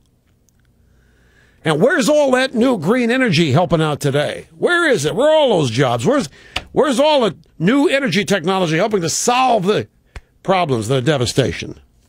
But anyway, I don't doubt that Christie is devastated by what he sees and is wishes he could do something about it. And Obama's the one guy in the country that can roll into town with money. And he does, and his governor, it's his job to fix it. He probably sees Obama's the only route. I would suggest to him, maybe President Romney would maybe be even more helpful to you than Obama would be. And I'm just not speaking politically. Thinking long term down the road. It's not going to get fixed next Tuesday. By next Tuesday. There's nobody that's been flooded out or burned out of their home is going to end up in their home by Tuesday. Anyway, you object? Well, you can save your objection. I don't care about it. We're out of time. Rush Limbaugh, simply fascinating on the EIB network. A silent epidemic is sweeping the Democratic Party. Bird brain flu. Its symptoms are unmistakable. There's memory loss. You say you don't support the war in Iraq now, but you voted for it. I don't remember that. Double standard vision. Scooter Libby lied to a grand jury. You didn't complain when Bill Clinton did it. Yeah, but that was different. And delusions. We won the governor's race in New Jersey and Virginia. America's really behind us. We're going to kick butt in 06. Wow, I feel better now. And hysteria. Global warming is melting the polar ice caps. Baby seals are dying. Bird brain flu affects liberals in the prime of their lives. But there is a cure. Education. Instead of reading a bumper sticker, try picking up a book. Turn off the liberal media and tune into the Rush Limbaugh program. I was really stuck on stupid, but I feel better now. Inoculate yourself against bird brain flu. Listen to the Rush Limbaugh radio program. A public service message from the EIB network. And now, a message from the President of the United States. My fellow Americans, in tough economic times like these, you should not go to Las Vegas and blow all your cash to have fun. Come to where the real action is. Washington, D.C. Why pull a lever on a slot machine when you can take a chance and roll the dice on 1/6 of the economy with national health care? Double down on stimulus spending and win big money for your friends back home. Or if you're a really high roller like me, scare the banks and raise taxes right in the middle of a recession. Come on, 7. Crapped out again. But believe me, you can't lose when you're playing with other people's money. Give me another choice. Make that 2. And they have great accommodations and food. You can have Kobe beef every night if you want. And when you leave Washington, they comp you with a fat pension and health care that's out of this world. Travel provided by Pelosi Airlines. Catch an all-you-can-drink flight anytime you like, 24/7. So what are you waiting for? Come to where the real action is.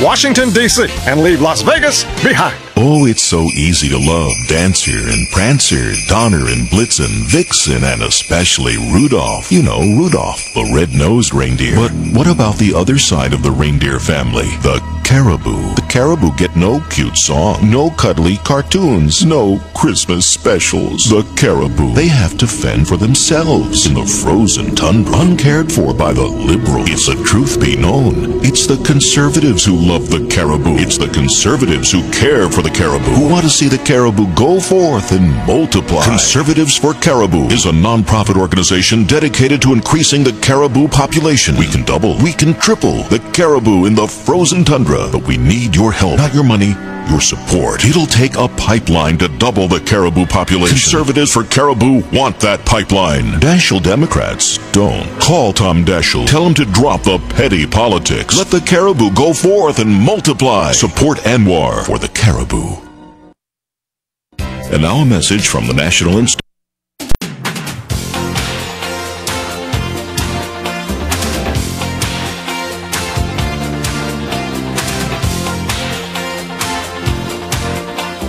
My friends, I'm being too reasonable. I'm just too nice a guy for this job. I've been saying nobody expects their house to be rebuilt by Tuesday. Nobody expects the water out of their house by Tuesday. Nobody expects everything to be back to normal by Tuesday. But, damn it, they did during Katrina. They expected FEMA and they expected Bush, a Superdome, everything. New Orleans supposed to be fixed the next day, and it would have been if there'd have been a Democrat in charge. Like Obama. But Bush was incompetent. Bush didn't care. I'm being too reasonable. The Democrats are on record as saying they do have such expectations. And we will be back.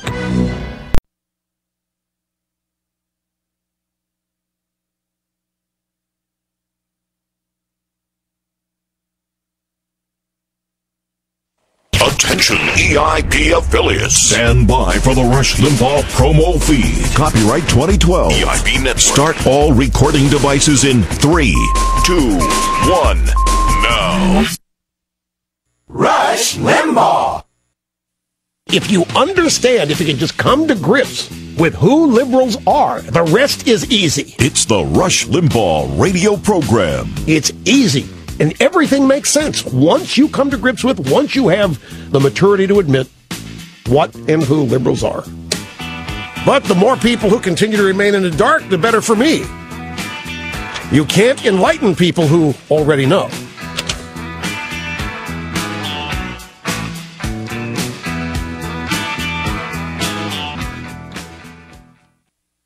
If you understand, if you can just come to grips with who liberals are, the rest is easy. It's easy. And everything makes sense once you come to grips with, once you have the maturity to admit what and who liberals are. But the more people who continue to remain in the dark, the better for me. You can't enlighten people who already know. The president works for us, he reports to us, and when he tries to manipulate and politicize people and situations that cross the boundaries of responsible public service, I will call him out. The Rush Limbaugh Week in Review. And I don't do it for any other reason than it is the proper role of a responsible citizen. The day it becomes irresponsible to hold public servants accountable, then I could say this country's great experiment in self-governance is over.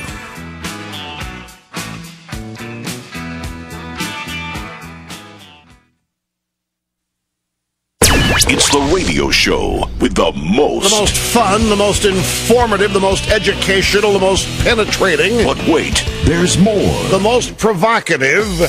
The most addictive radio talk show in America. The show that has it all. Hosted by me, Rush Limbaugh, the all-knowing, all-caring, all-sensing, all-feeling Rush Limbaugh, a.k.a. Maharashi.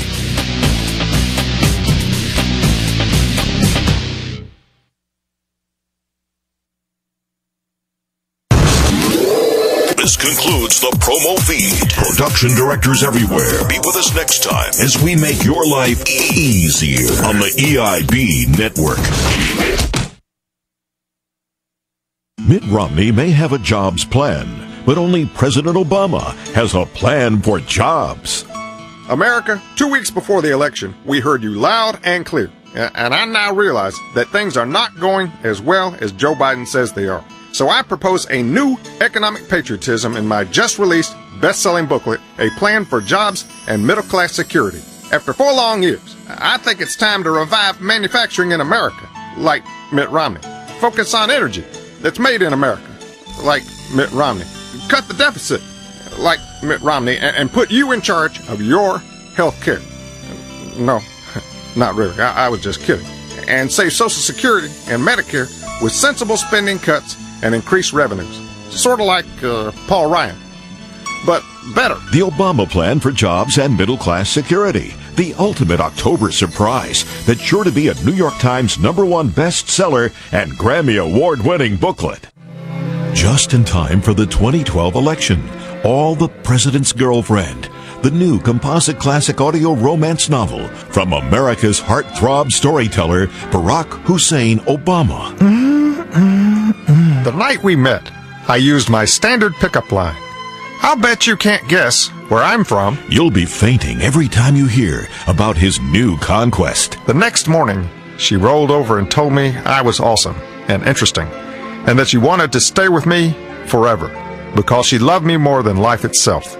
I responded that I would help validate her parking. Feel the passion flow from the pen of this beloved Nobel Prize-winning author. As she ran away crying, I knew that one day I would finally meet someone who would love me for who I was.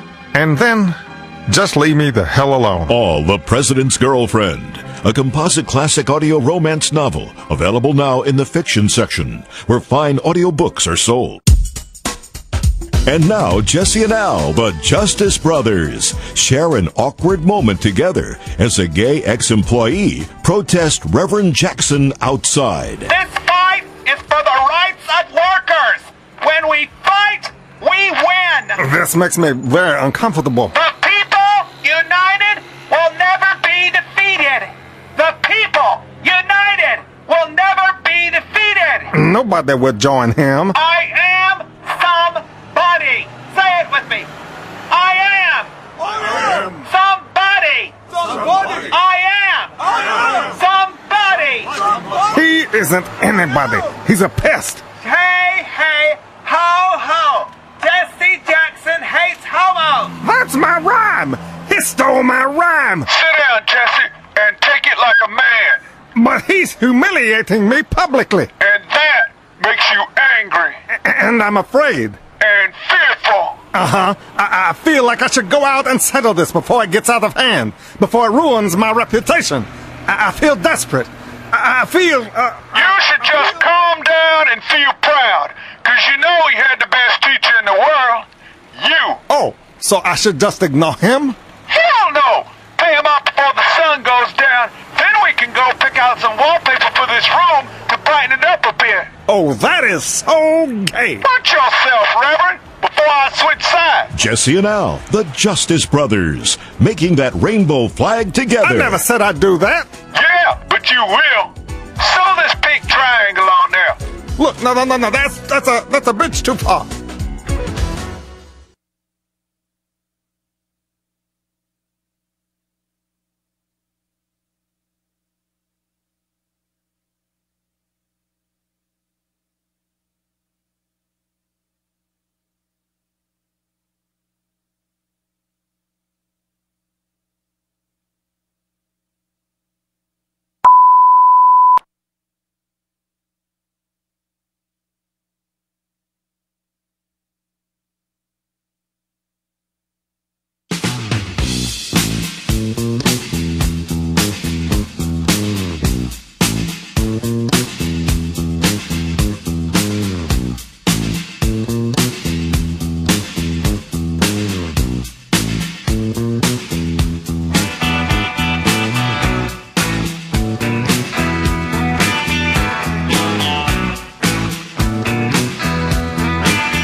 Okay, let me ask you a quick question. I was just watching the Fox News Channel and a story about people in New Jersey and New York who are driving 50 miles to pick up a few gallons of gasoline.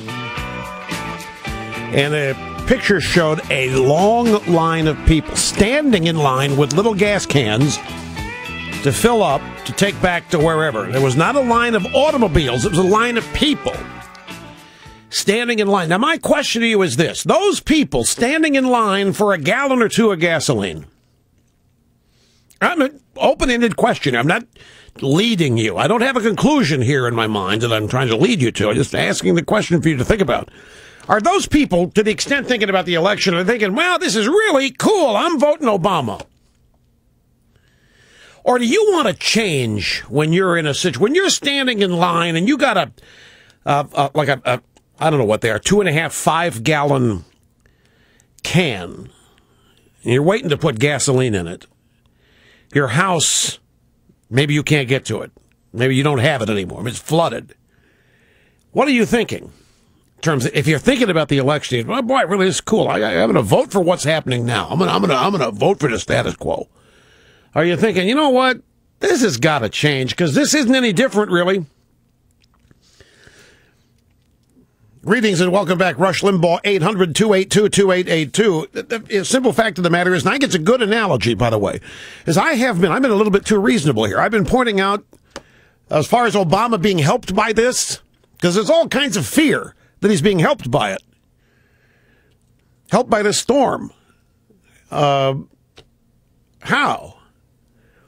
You can't fix anything by Election Day, which is all that matters to Obama, right? Believe me, it's all, whatever he's doing is calculated for that day only. And there's nothing he can do. He can't rebuild anybody's house. He can't get the floodwaters out of anybody's house. He can't repair roads that have been destroyed. Can't rebuild houses that have burned down. There's nothing he can. He can't open an airport that's still closed. He can't do anything by Tuesday. As Snerdley pointed out, you're being too reasonable because all of that was demanded of George Bush during Katrina. Where's the FEMA trailers? Where's our debit cards? Where's our giveaways? Where's the repair to the roof of the Superdome? Where's our house being rebuilt? Bush doesn't care. And he's right. They put all these immediate expectations and demands on Bush and Brownie and FEMA and tried to illustrate, because Bush didn't do anything in the first 5 days, that he didn't care. Well, we can say, well, Obama doesn't really care. What's been fixed here, folks? Not only that, folks. Sorry to yell. I'm trying to... If any of you really, I don't know, maybe some of you have to think Obama's going to get you back in your house in 3 days. He hasn't been able to fix the economy in 4 years. What makes you think he fixed your house? He hasn't been able to do anything about rising gas prices in 4 years. What makes you think he can do anything about it now? He hasn't been able to create jobs in 4 years. What makes you think that he can fix this in 3 days? He hasn't been able to do anything about the Iranians and their acquisition of nuclear material in 4 years. What makes you think that he can fix anything here in 3 days?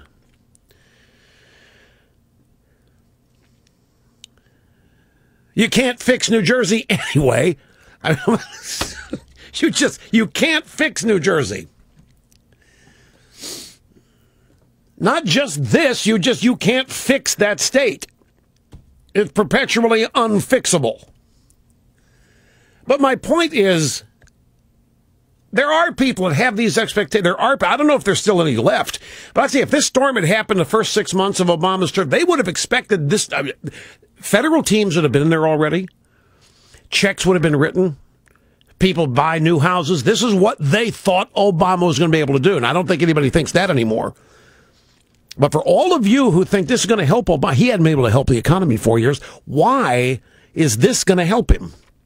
As to Governor Christie, there's a question. Now, that is an observation. that needs to be made. He said in that soundbite that we played, he called me at midnight last night. Obama said, Christie said Obama called him. Now, we know that Bloomberg said Obama called him. Bloomberg told him no. Bloomberg has also endorsed Romney, by the way. But Bloomberg told Obama no. So Obama's making these phone calls. Obama is looking for somebody to play the role of a Greek column today, and he found Governor Christie willing to do it.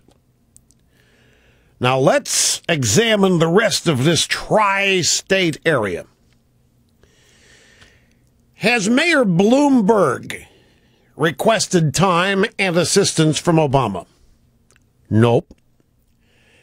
Has Governor Cuomo in New York, Democrat Governor Andrew Cuomo, has he asked for Obama to come and stand side by side with him so that they can have a joint photo op of fixing New York?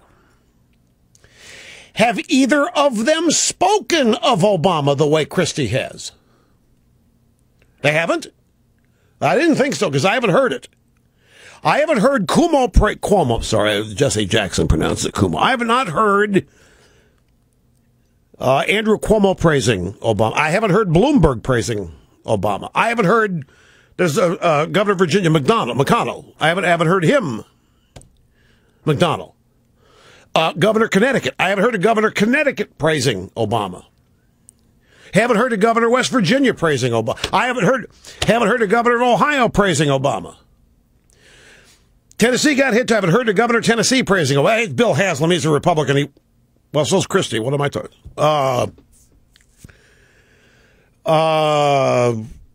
Chris Christie's the only Republican out there. I mean, not just praising Obama. I mean, it's let's just put it this way. Is it wrong for one man to love another man? But that man love out there, it's isolated state of New Jersey. Well, just telling you what I've observed casually with my busy broadcast eyes and my cochlear implant-aided ears. Here is Bloomberg, by the way. This is yesterday's City Hall in New York. What I pointed out to him is that we'd love to have him, but we've got lots of things to do. I'm not trying to diss him, but I know he had planned a trip to New Jersey, and I said, that's fine. It represents the whole region. People understand the storm, and he doesn't have to. He's got a lot of things to do, and I was flattered that he offered to come, but I think the thing for him to do is to go to New Jersey and represent the country. Now, Bloomberg's endorsed Romney. Obama called him. He sounds pretty uncomfortable there, but he made it plain he doesn't want Obama there. Part of the reason is when the president shows up, this is why Bush did not go to New Orleans. President shows up and every resource has to be devoted to the president's security, transportation, and all the relief efforts just come to a screeching halt.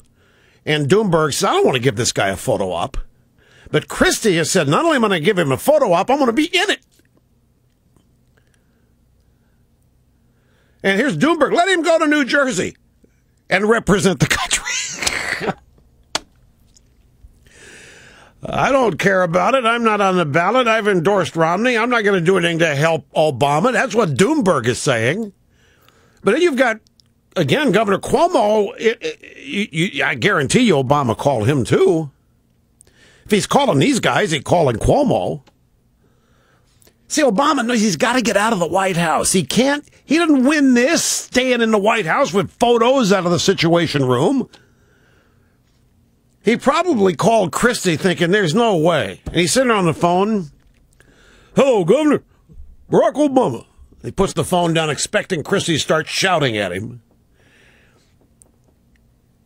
Instead, Christie starts kissing the phone, and it's egged, come at Obama. Oh, I'll show up in Air Force One. I'll bring the big plane, so everybody sees me right. So Where is Obama again? Where are they going? I hate to keep bringing this up. They're going to the shore. They're going to the 1%ers.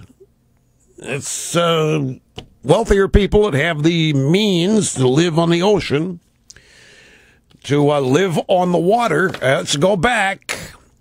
This is what the governor of New Jersey has welcomed to the state. We're up to soundbite number 10. If you got a business, you didn't build that. Somebody else made that happen. You didn't build that house. That house, that wouldn't be here if I hadn't been a road. And that bridge, well, there used to be a bridge there, but it's gone. But you didn't build that either. Bill Clinton, yesterday in Minneapolis. In the first debate, the triumph of the moderate Mitt Romney. You remember what he did? He ridiculed the president. Ridiculed the president for his efforts to fight global warming in economically beneficial ways. He said, oh, you're going to turn back the seas. In my part of America, we would like it if someone could have done that yesterday. Oh, my God, I'm not believing that. Did you hear what he just said? No, forget. In my part of America, we'd have liked it. Somebody could have turned back those seas yesterday. Mr. President, there's only been one man that could have done that. And he ain't alive. At least not on Earth today. It ain't you, and it ain't Barack. What is this? So Clinton defending Obama's promise to lower the sea level. At least he would have tried. That's right, Limbaugh. At least he if he could have, he would have. That's the difference. Romney would not have. If Romney saw rising sea level, he could have stopped. He'd have let the sea level go ahead and rise and flood everybody out. Romney hates people. You know it, and I know it. But Obama, he loves everybody. He wouldn't want about sea level to rise. And here's Andrew Cuomo, by the way, speaking of the governor of New York. He held a press conference to talk about Hurricane Sandy yesterday. There has been a series of extreme weather incidents. Anyone that's not a political statement, that is a factual statement. Anyone who says there's not a dramatic change in weather patterns, I think is denying reality. Well, I'll say it because you can find similar storms to this back in 1962, Governor. And you were alive then. Well, yeah, you'd have been close to being alive. There was a storm just like that. Nor'easters happen. There were 2 or 3 of them when I lived in New York. That's why they're called nor'easters. Anyway, here you have this devastating storm. Who's trying to politicize it? Who's trying to turn this into this global warming event? What the hell is this? I told you yesterday, global warming is political. And you get the governor of New York in the midst of all this. You make people I talked about earlier standing in line for 5 gallons of gas care? What does it matter to them? Global warming. Anyway, I must take a brief, obscene profit timeout, but we'll be back and continue in mere moments. Don't go away. Get the most outrageous Obama parodies ever on Paul Shanklin's new hilarious CD, You Didn't Build That. Available only at paulshanklin.com. That's Paul, SHANKLIN.com. Hey, he didn't build that! You're listening to the EIB Network.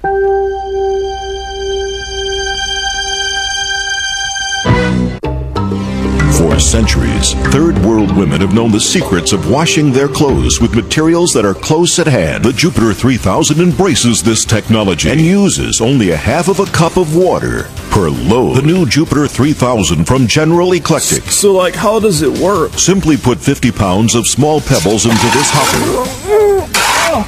That's heavy. Then crank this handle for 30 minutes per pound of laundry. And it gets clothes cleaner than any other brand? We can't make that claim, but it does use less water than any other washer on the market today. So my clothes will smell the same? Since the Jupiter 3000 uses only a half of cup of water and no detergent, your laundry will smell the same as it did when it went in. Cool. Act now and will include a gallon of chemical-free spring water, enough to do the laundry for 6 months for a family of 4. The Jupiter 3000, retro technology from General Eclectic. Look for the EW seal of approval.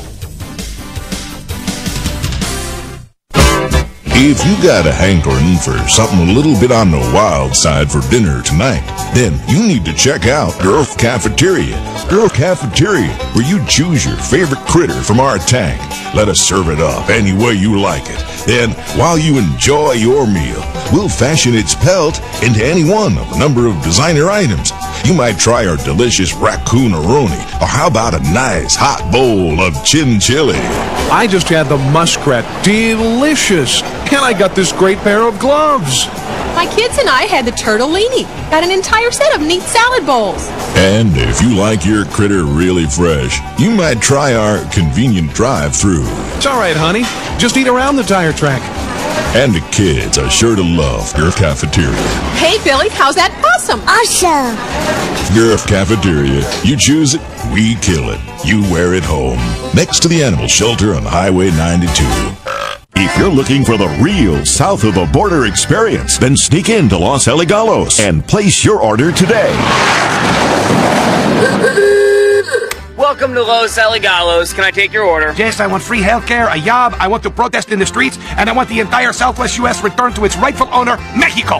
Are you here legally? That's none of your business. And right now at Los Aligalos, you can try our new chicken soft border taco. With a tortilla so thin, you can see right through it. No ID? No problem. In the country illegally? No problem. Just cut in line in front of everyone else. Jace, I'd like a La Raza tostada. Hey, I've been waiting in line here for 10 years. Hey, tell that to Harry Reid and Nancy Pelosi. Bring the whole gang to Los Aligalos and order our MS-13 special. Order a dozen tacos and we'll throw in one free. Viva Los Aligalos! Wear your American flag t-shirt inside out and get a free entry. That's entree? Oh, yeah. Now open 24 hours in all border states. Arizona is subject to change. What could be worse than a dirty renegade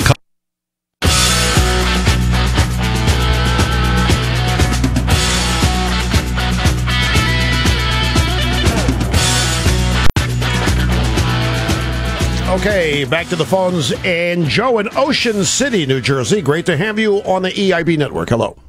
Hey, Rush. Mega Dittos from Ocean City. How are you? Thank you, sir, very much. I'm doing well. Doing well. Thank you. Dittos, but not a big enough word to say how much we love you here. But I also wanted to quick point out that a lot of the 1%ers, us rich people, which I'm not really rich, but come from Pennsylvania. I must ask you. You live in Ocean City. You live on the beach. I'm like 2 blocks from the beach. I wish I was on the beach. I'm on my way down. Well, now wait just a second. I want to understand. But your point, part of your point is that hey, you're not rich. You live close to the beach. You're not rich. You don't want anybody to think that everybody living on the beach or close to it's rich. That's one point you want to make, right? Correct. Okay, but I must ask you a personal question. If you don't want to answer it, you don't have to. Okay. But you don't think you're rich. But I'll lay you $1 to a donut Obama does when it comes to taxes.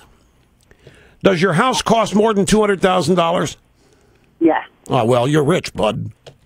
Well, it's my second home, actually, if you really want. But I'm only 34, and I built it myself. I did build that. Second home? It's your second home, and you're denying being a 1%er? Not in Obama's world. You got a second home that's one more than you need. No, I'm not kidding.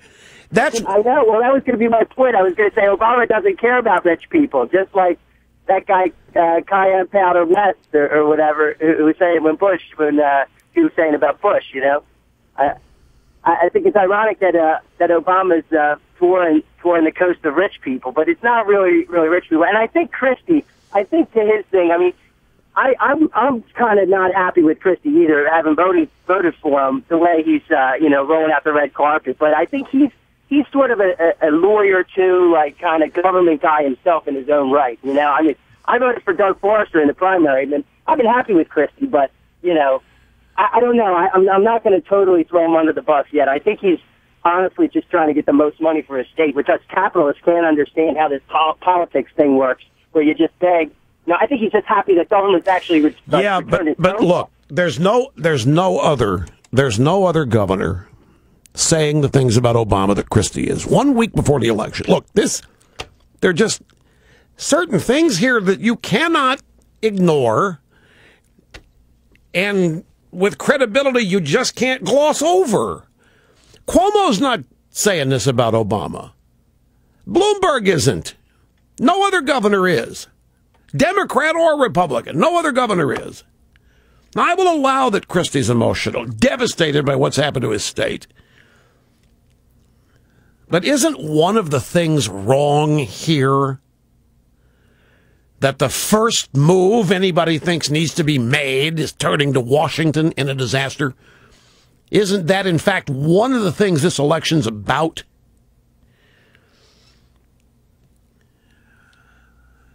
I think it might help us, ladies and gentlemen, to try to, for those of you worried about whether what Obama's doing here, even with Christie's assistance, whether Obama's helped by this. I was talking to people last night about it, and I said, look at the fundamentals of the fundamentals. I don't know how else to say it.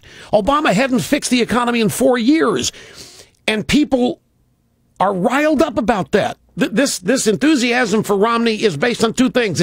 It's based on opposition to Obama, and there has been lately some actual support for Romney that's dovetailed with this. It's actually been a reversal. There are people now that are really gung-ho about Romney. You put those two things together, there's nothing that's happened in the last 3 days that's going to water that down or change that. Ask yourself. You know full well you can't wait for Tuesday to go vote for Romney. Is what's happening today going to change your vote? I know you're worried about independents and maybe changing their minds and being susceptible to the media and all this. But I don't recall when Texas was burning last year. I don't recall Obama ever visiting. The floods in Nashville, I don't recall Obama showing up there. You remember Obama went to the Gulf after the hurricane during the Republican convention, only after Romney went? And then Obama decided to pack up the family and show up and go? You remember after the BP oil spill? Go talk to Bobby Jindal, governor of Louisiana, about the kind of assistance he got from Obama during the BP oil spill. He didn't get much. In fact, his whole purpose there was to excoriate and punish BP, which many people might have thought needed to happen. Well, did Obama go down there? Who did he send down there? Who did he sent? He sent Big Sis or somebody from Homeland Security or something. It was really odd.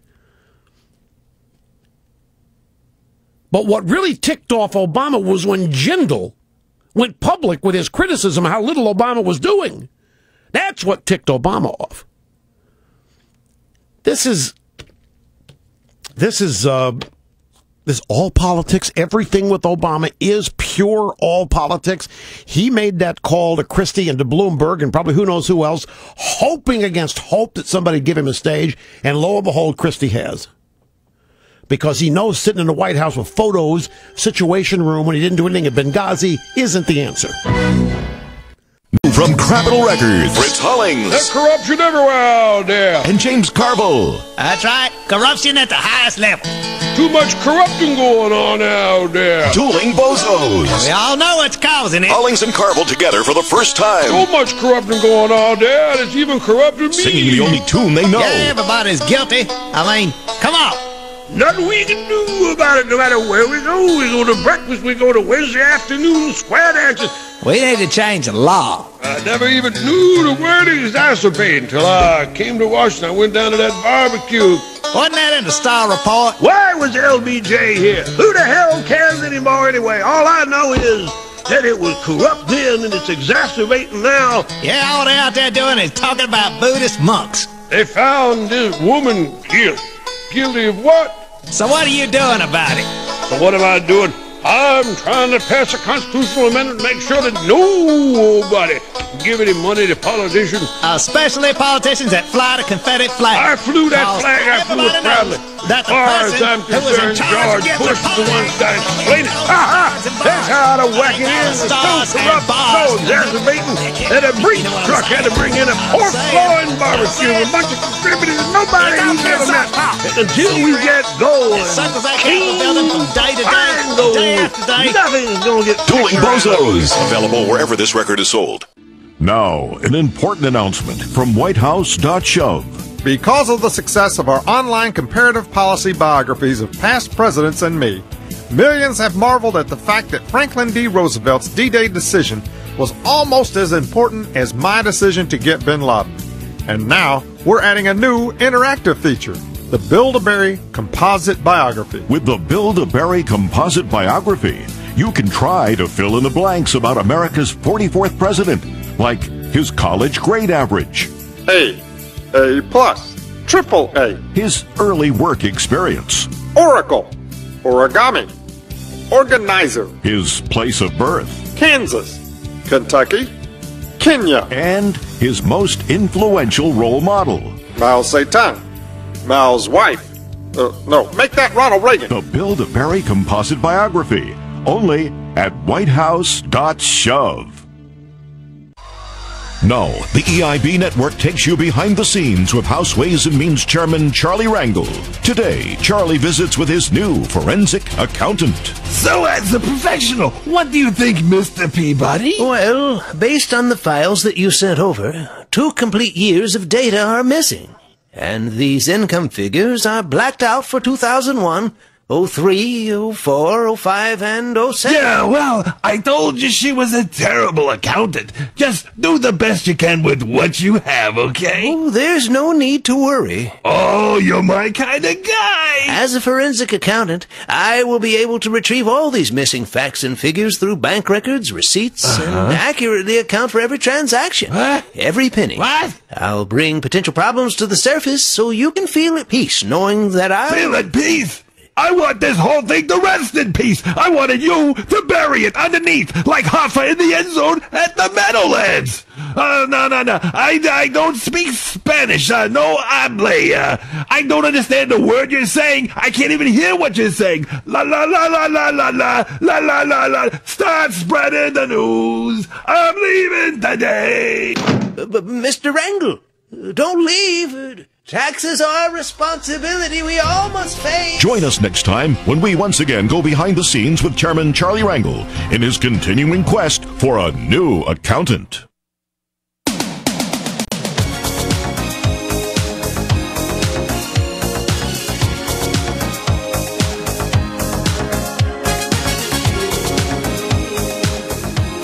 And welcome back. It's great to have you here, Rush Limbaugh, the cutting edge of societal evolution, serving humanity just by being here. I mean, just by my presence, emitting vocal vibrations.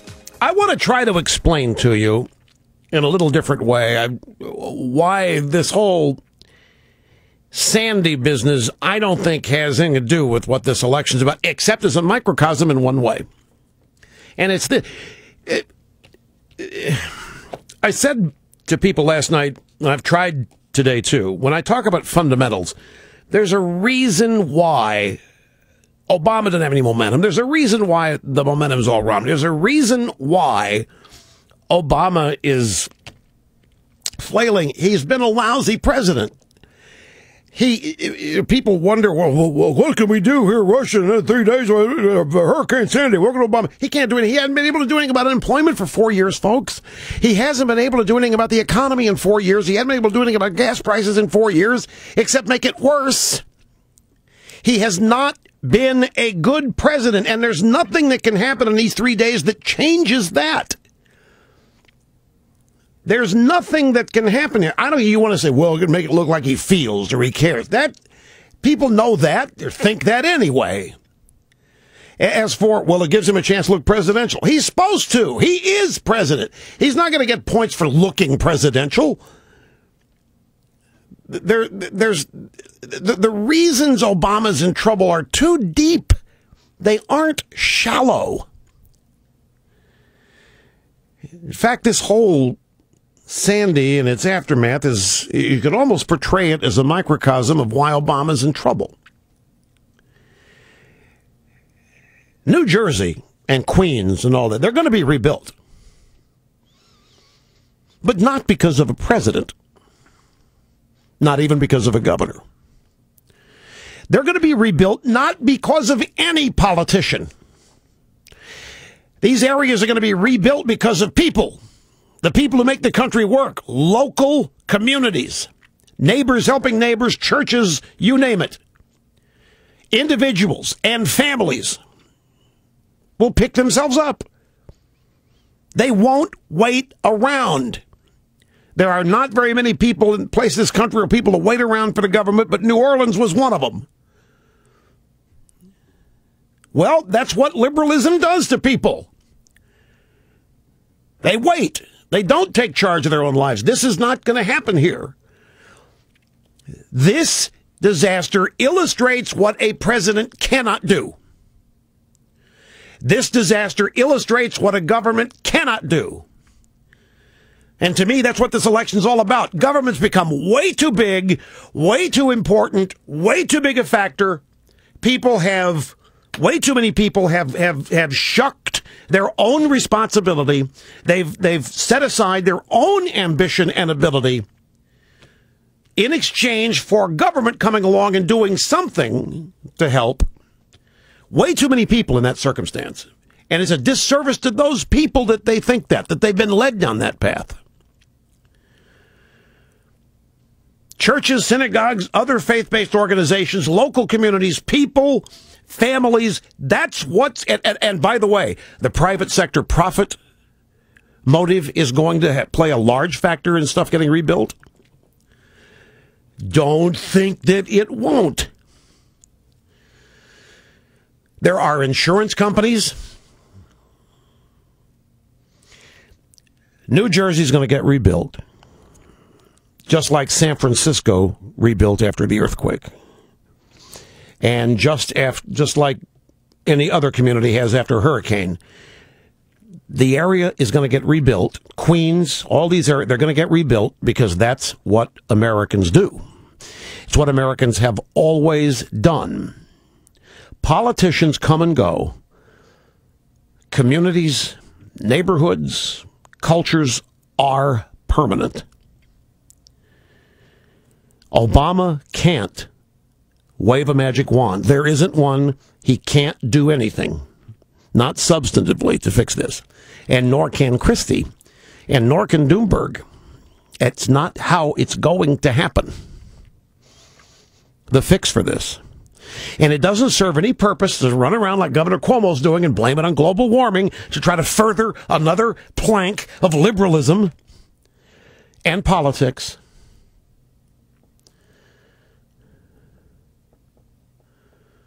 I don't believe that people really sitting in New Jersey and Queens, I don't think most of them really think that they can just sit around and do nothing and it's going to magically get fixed. They built it in the first place. Chris Christie did not build what was destroyed, nor did Obama, nor did Bloomberg, nor did Clinton.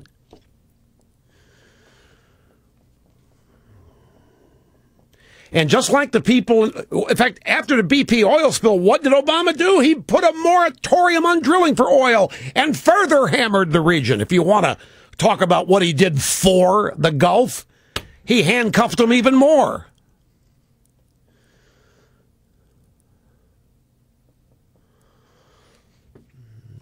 I just am of the opinion here that rather than look at this 3-day interval here in fear, oh my God, how's this going to help Obama? What this is doing is illustrating what Obama can't do. This is illustrating what Obama can't do. No president can do. And that's what this election's about. Too many people have turned over too much of their lives to government, thinking government's the answer. Government can give them health care. Government can give them this. And government can't. Look at the welfare numbers. We're spending $60,000 a year on every welfare recipient in this country, and we still got poverty. How does that happen? Seriously, stop it. How does that happen? $60,000 per person below the poverty line, and we've still got poverty. How is that possible? And we do it every year. And we've been doing it since 1964. How is that possible? You think it might be because the people living in poverty don't do anything but get that money from the government? You think maybe that wasn't the purpose for the Great Society and LBJ and the Democrat Party to begin with? To create this level of dependence? They've done a good job at it.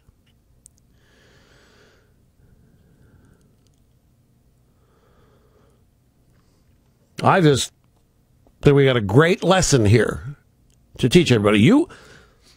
That picture on Fox, these people standing in line to get gasoline, you know what they're trying to get gasoline for? To power their generators. Now note that they weren't waiting at home for somebody to deliver it.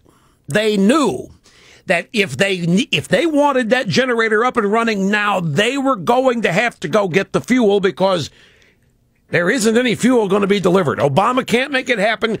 Bloomberg can't make it happen. Cuomo can't make it happen. Christie can't make it happen. No politician can make it happen. They had to do it themselves. They had to be, self-reliant.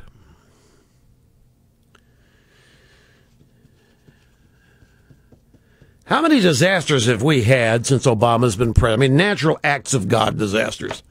And tell me just what the hell has he done to warrant all of this hope that he can do something about? This guy can't fix an economy in 4 years. He can't do anything about gas prices in 4 years. He can't reverse the job market in 4 years. He can't do anything about the Iranians and nukes in 4 years. You name it, he hasn't done it. In terms of positive repairs, fixes, even changing direction. So these expectations are wildly out of proportion and not based in any reality. It's the people who make this country work. It's the people who make things happen. And I'm going to tell you, the only thing a government does is shackle people. The reason why conservatives are better for people is because they get government and regulation out of the way. And I'm going to make a prediction. If Romney does win this, you're not going to have to wait for his inauguration to see a major uptick in economic activity for the good. You're not going to have to wait. People are going to instinctively know that shackles will be removed, regulations, punishment for succeeding won't happen. Mark my words. And people thinking that way are not going to have whatever happens here in these 3 days, have their minds changed. The realization that Obama's in over his head is incompetent or worse, it's too settled, it's too deep, too shallow. My thinking, I could be dead wrong about this. I just don't think that the depth of the disappointment, the depth of the dissatisfaction with Obama can be reversed in 3 days with a storm where he doesn't fix anything, where he doesn't do anything. And sitting in the White House looking like a president isn't going to cut it. He's supposed to do that anyway. And by the way, can we see the pictures of you in the Situation Room when 4 Americans were killed in Benghazi, sir? Can we finally hear what you knew and what you did when you found out that this was going on? And when did you find out it was going on? You have the gall to say after the story, we leave no one behind. Tell that to Tyrone Woods and Christopher Stevens and the other 2. We leave no one behind. Not true. And we'll be back. Broadcast excellence resumes after this. So hot, he sizzles. Rush on the EIB network.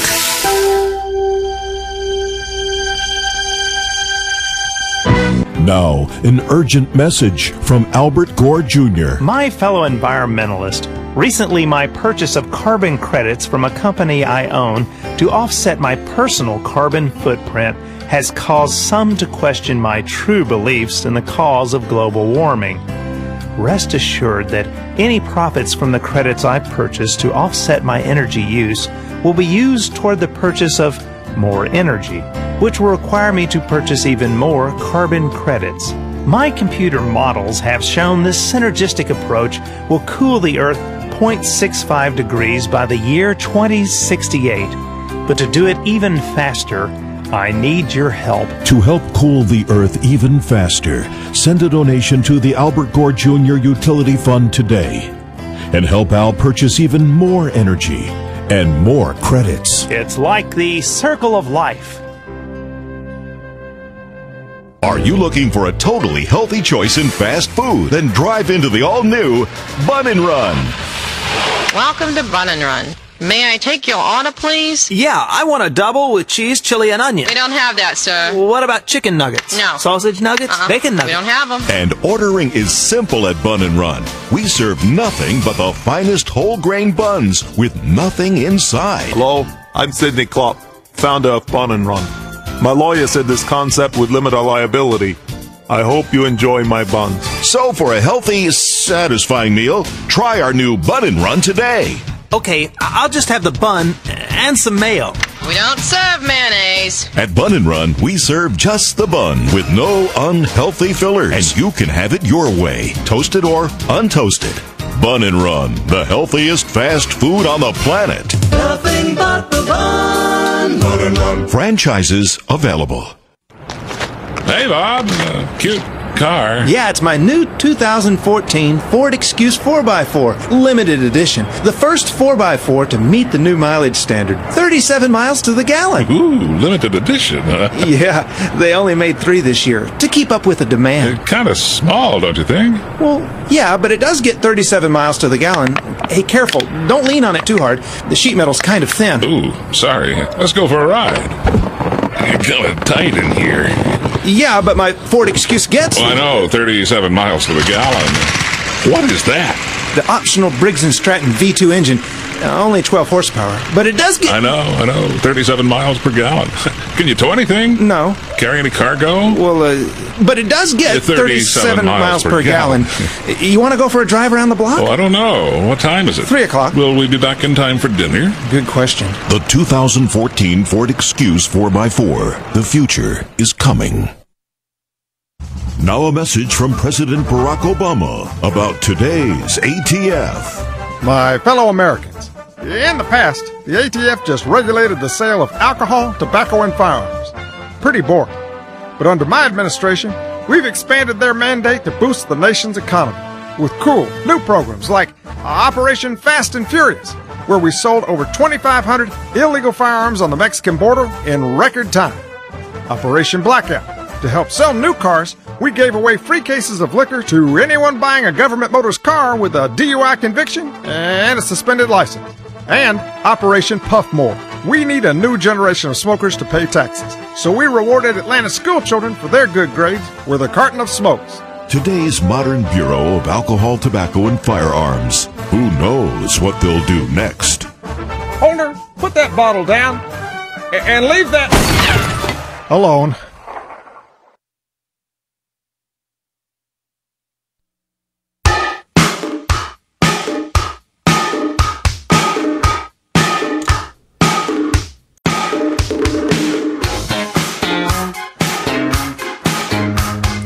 Amend. I don't know what's going to work here. Let me be honest. I don't know, because I remember I was telling some people the other night when people started expressing their fears and concern to me. I said, well, remember the late charge from the media and the Democrats in 2000, the Bush DUI.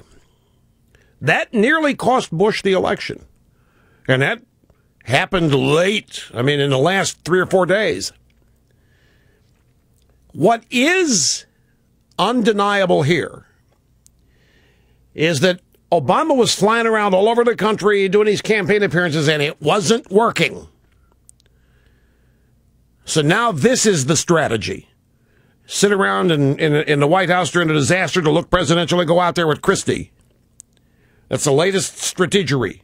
The flying around wasn't working. And the way I know that is because... Folks, this is still weird to me. Sunday afternoon, he leaves Washington for Florida and a campaign appearance on Monday. And on Sunday when he left, the forecasts for the storm were just as dire as they were the next day. And yet, he spent the night in Florida on Sunday night, and went back Monday morning without doing a campaign appearance, and they let it out because they thought it wouldn't look good if he wasn't in Washington when this happened. But he left town not worried about that. Something happened. Somebody on his staff said, I'm overruling you, Mr. Brown. We're taking you back. This is silly. These campaign appearances aren't working. But that's still weird to me. You leave Sunday, you know full well every bit the forecast on Monday. No different in terms of the storm. You leave and you don't do the appearance. You make a big deal of flying home. Maybe that's what it was. I don't know. One thing I do know is this. You must be doing the right things if the left considers you an enemy. The left considers you a threat to their well-being. That's how they feel the Heritage Foundation. Constantly targeted because they are effective. They publish well-documented research on the true costs of government benefits, welfare. Robert Rector there does some of the greatest work on welfare spending and the results and people who are in it than anybody in this country. They thoroughly research issue after issue, and they publish on it, and they make it available to members. They impact policy, influence members of Congress. They're very active in the Reagan years. It's what they do. They advance conservatism in Washington. They're there, but they're not of it. They are a great bunch of people. And you can join. You can become a member of the Heritage Foundation, just $25 at a website they have set up for this. And you can start for $25. Whatever you wish to contribute is up to you, but $25 is what it takes. Heritage welcomes new members, including you. If you're a proud conservative, you not only become a member, you'll receive a baseball cap with their logo on it. And I wish I could tell you what the website is, but it's not. It doesn't say here, and I don't recall it. It used to be askheritage.org, but it isn't any longer. Oh, geez. Well, I will find out what it is. You keep it in mind. You keep joining in mind, and I will have the address for you. Brief timeout. We'll be back after this. Don't go away. Say needs to be said. Rush on the EIB network.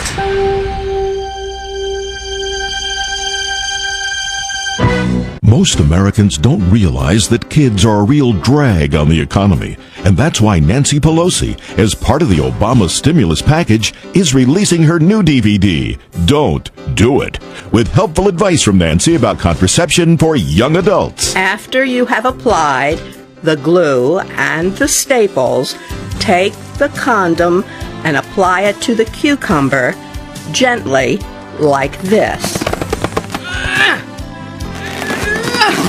Oh, let's just hold hands.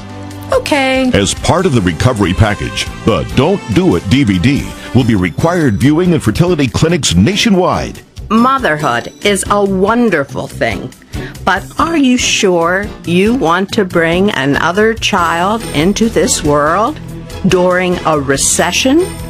What's its carbon footprint?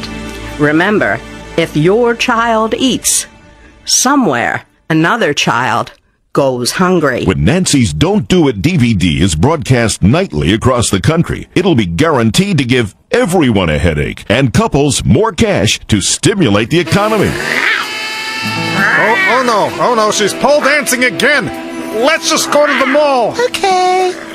So if you're in the mood, try Nancy Pelosi's Don't Do It DVD, the most effective contraceptive ever.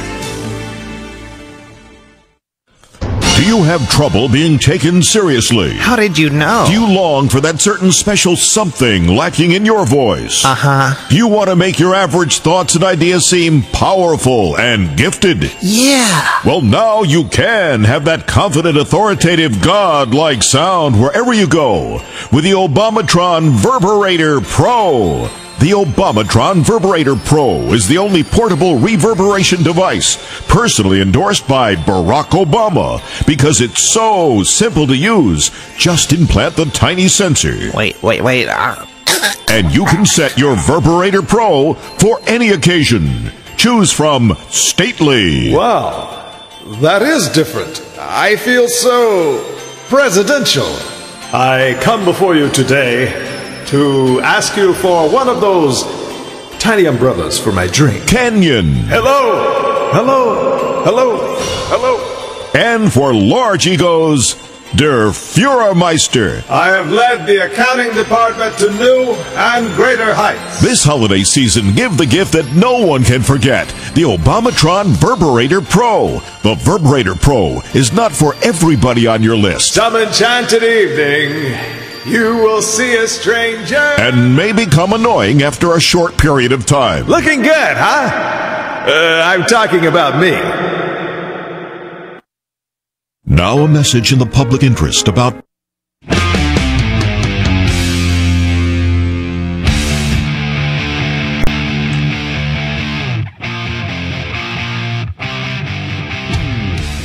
the website is joinheritage.org. That's where you go to join. $25 is all it takes, and a conservative arsenal opens itself up to you. It really is a terrific conservative organization. Joinheritage.org. I got one soundbite here. Mark Halperin was on TV today, and he's looking at all this polling data, Romney being way up in independence, and this is his thought on the election as we get down to closing days. I think there's three possible outcomes right now.